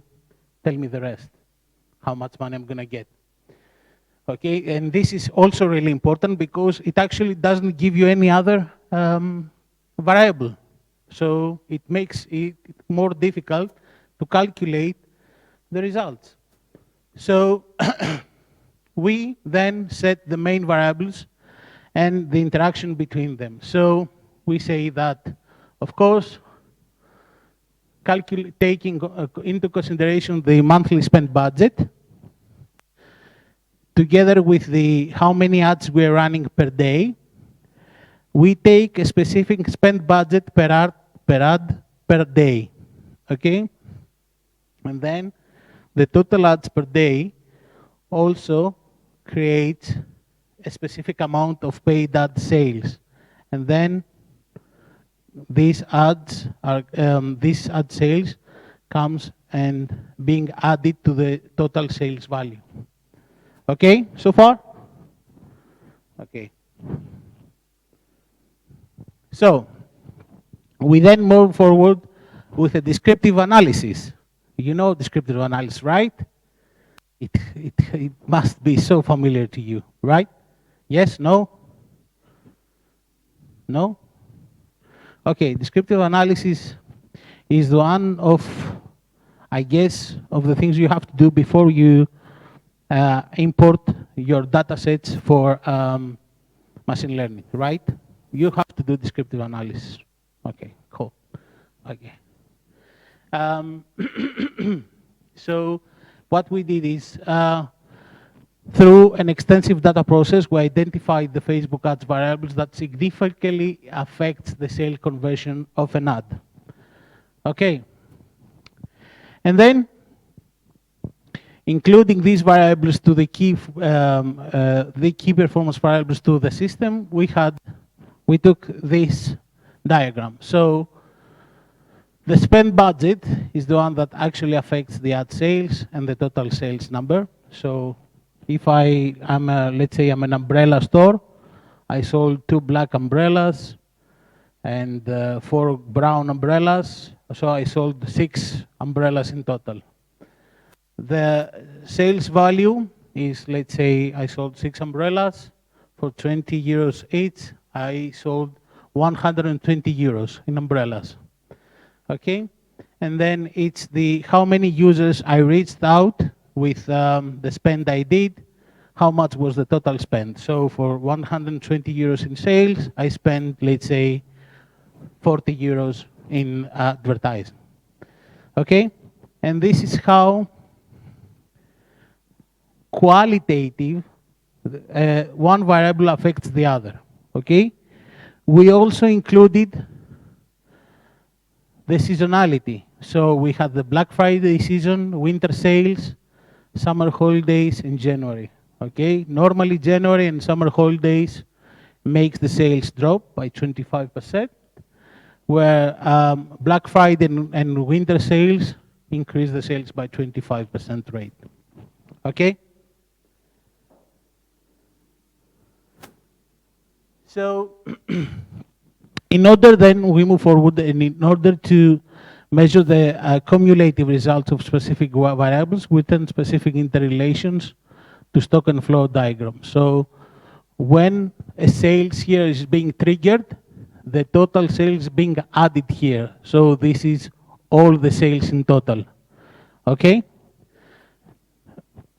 We also calculated the potential sales value that was statistically estimated based on the total consumer spend on e-commerce for 2021 in Greece, and the potential sales coverage that the company can achieve based on their product range for the Greek market. And now, something very familiar to you, we move to the mathematical formulation. Okay? So what we did here is, so far, is that we described the qualitative interrelation between the variables. Now we have to define the quantitative interrelation that they have between them. For example, how much the X variable affects the Y variable. Okay? So in order to just use specific numbers, we thought about creating a machine learning model which will help us get a better formula and more accurate in order to calculate the quantitative interrelation between these variables. Okay? So we did the data cleaning preparation. We did the pre-processing. We train and validate models. We move forward to explanation of the results, predict for new observations, and then we used these linear machine learning models. Okay, the linear regression, Taylor polynomials, artificial neural networks, weak alertness, and extreme gradient boosting. Okay. I don't have a clue. Okay, just there is, you know, read about this. Dr. Bacchus has, I think, at least 20 to 30 papers only on these artificial intelligence algorithms. Okay, so we used 4 different artificial intelligence algorithms through the innovative AI and ML software called AutoML. And after extensive tests, we were able to set and cross-validate the mathematical functions which were defining the quantitative determination of the interactions among the main system variables. Okay? Which was something really great. And the formula is there, here in the equation section. Okay? Spend budget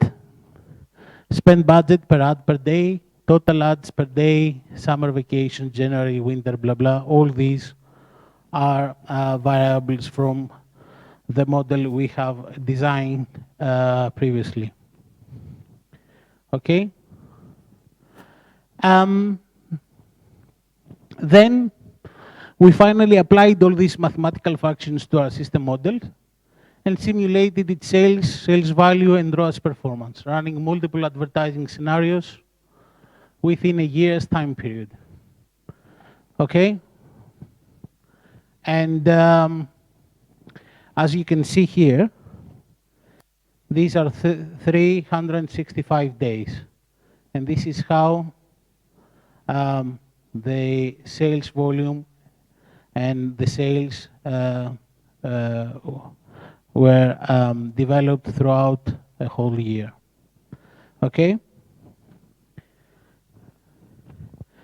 And then we test the different advertising scenarios by chasing the monthly budget and the total ads per day. So we said, okay, if I want to compete Takis, okay, let's try, and instead of spending 2,000 euros in budget, let's try and spend 4,000 euros. How much money I'm going to bring back? Okay? So we tried that, and we found out that spending more doesn't necessarily mean that you are going to sell more. Okay? And that came out completely from a data-driven system model. Okay? And the numbers, after studying, doing all these different tests, we noticed that, that by keeping the spend budget steady and by simply utilizing it, the budget, into more ads per day, there was a significant increase in ROAS performance. So we found out, okay, that if we do more advertisements with the same budget, we actually can sell more. Okay? And then what we did is a real-world testing. So we took the results of our model and we applied it to a live advertising account of our customer, and we tried to test it and get the results. So trying to test case the optimal results in the actual market condition, we counted only on our optimized advertising model, ignoring the Facebook ads platform's warning message. Can you read here? It says, you may get 0 purchases, okay? Which are proved irrelevant to the actual ad campaign results. So all the settings we applied later on were 100% systemic, AI-driven, and counterintuitive ad campaign deployment. The results. After 3 consequent months of implementing our systems model to the company's Facebook ads account, I took a win from Takis. I won. That's because we witnessed a significant decrease of ROAS while retaining the same spending budget every month. In other words, by just spending, okay, almost the same amount of money, we were able to almost double the sales value. Do you know, guys, what this means in real business cases?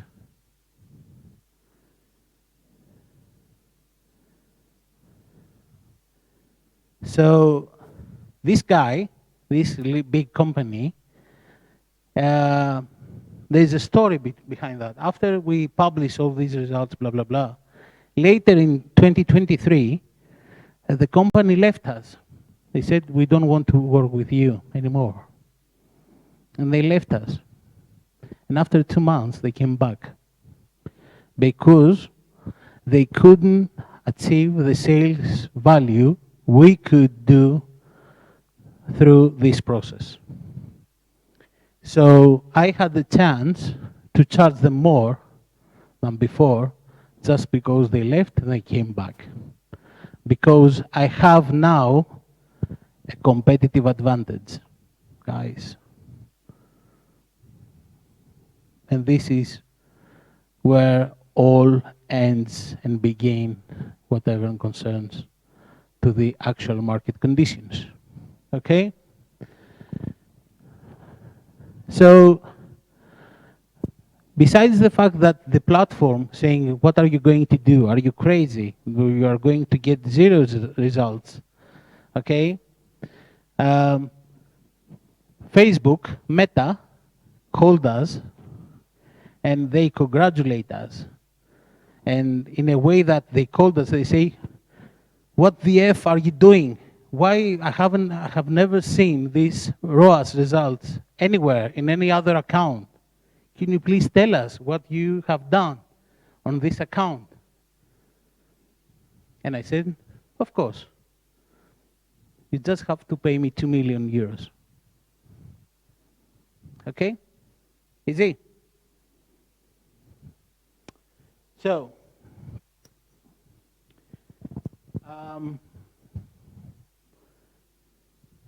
of course, there are a lot of fields of improvement. We are still optimizing the models. We are still optimizing the system model.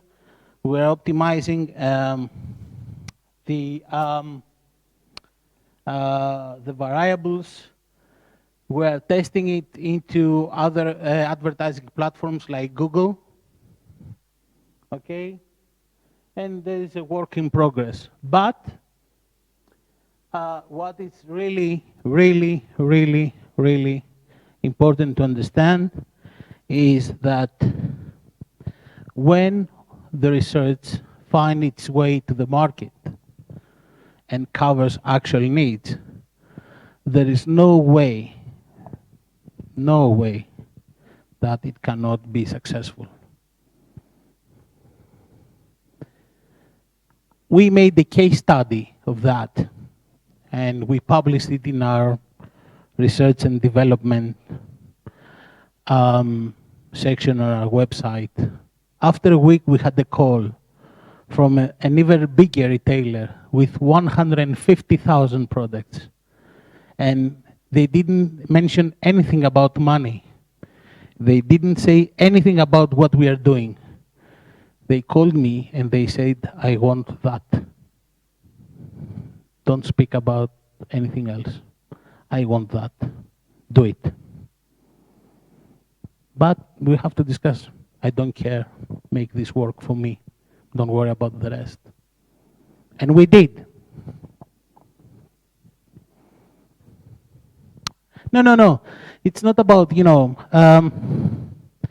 what I'm really proud of is that we took your research and we make it a product that generates competitive advantage. We were able to confirm that, when we are talking about the company's advantages is how they handle the knowledge more than, their resources. It's a fact, and it's working today more than ever, especially in the artificial intelligence era. Okay? So, I would say we can finish now. If there are no more questions, of course. Otherwise, we can go on break and we can discuss more later. Okay, so I will start with questions, but you should also ask. So I will do the most important question. Did you get the 2 million from Facebook? But our Facebook account, 2 months later, it was hacked. Yeah, I have a very good friend working on Facebook in the US. Maybe we can find out. I have a very good friend working on Facebook in the US. He's in the headquarters, so maybe we can find out for you. I'm joking. Please. Any other questions? So I'll make another one then. So I mean, this research is very interesting actually, but I'm quite surprised that Facebook didn't think about it. I mean, to do this themselves. Do they do this themselves as well? Well, one thing they cannot do as Facebook, because obviously they have algorithms running behind everything you are doing, and interact on Facebook. They cannot customize these algorithms on a specific company with specific, variables. They cannot lock specific variables for a specific company. And this is where we get in and we do this kind of systemic approach before we apply the mathematical models from AI algorithms. So what Facebook cannot do because of the volume of the businesses and the different type of businesses and whatever they're doing, we can do it by taking advantage of the facts that we have combined for the specific country, for the specific company, for the specific industry, for the specific market, keep them steady as variables, and use the rest in order to optimize our models. And yes, this is something that Facebook cannot do it for everyone.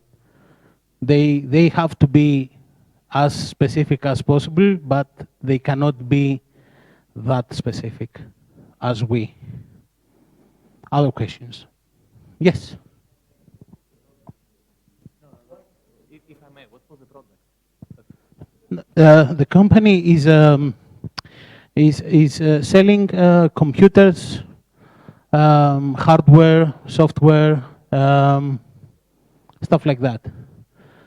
They're selling, gaming accessories. They're selling home appliances. They're selling stuff like that.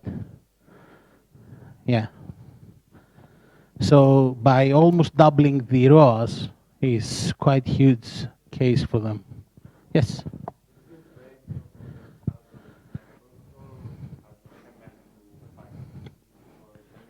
No. Basically, we used audiences that we created on using Facebook platform. We didn't use ML to identify new audiences. So the specific audiences, and that's a really good note, is the people that they visited the website the last 90 days, and people similar to them. That was the audience. And Facebook gives you the opportunity to track them, yes. If you're trying to ask them, yes, it's possible.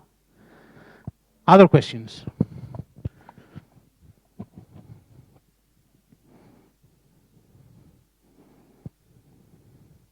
Yes, no?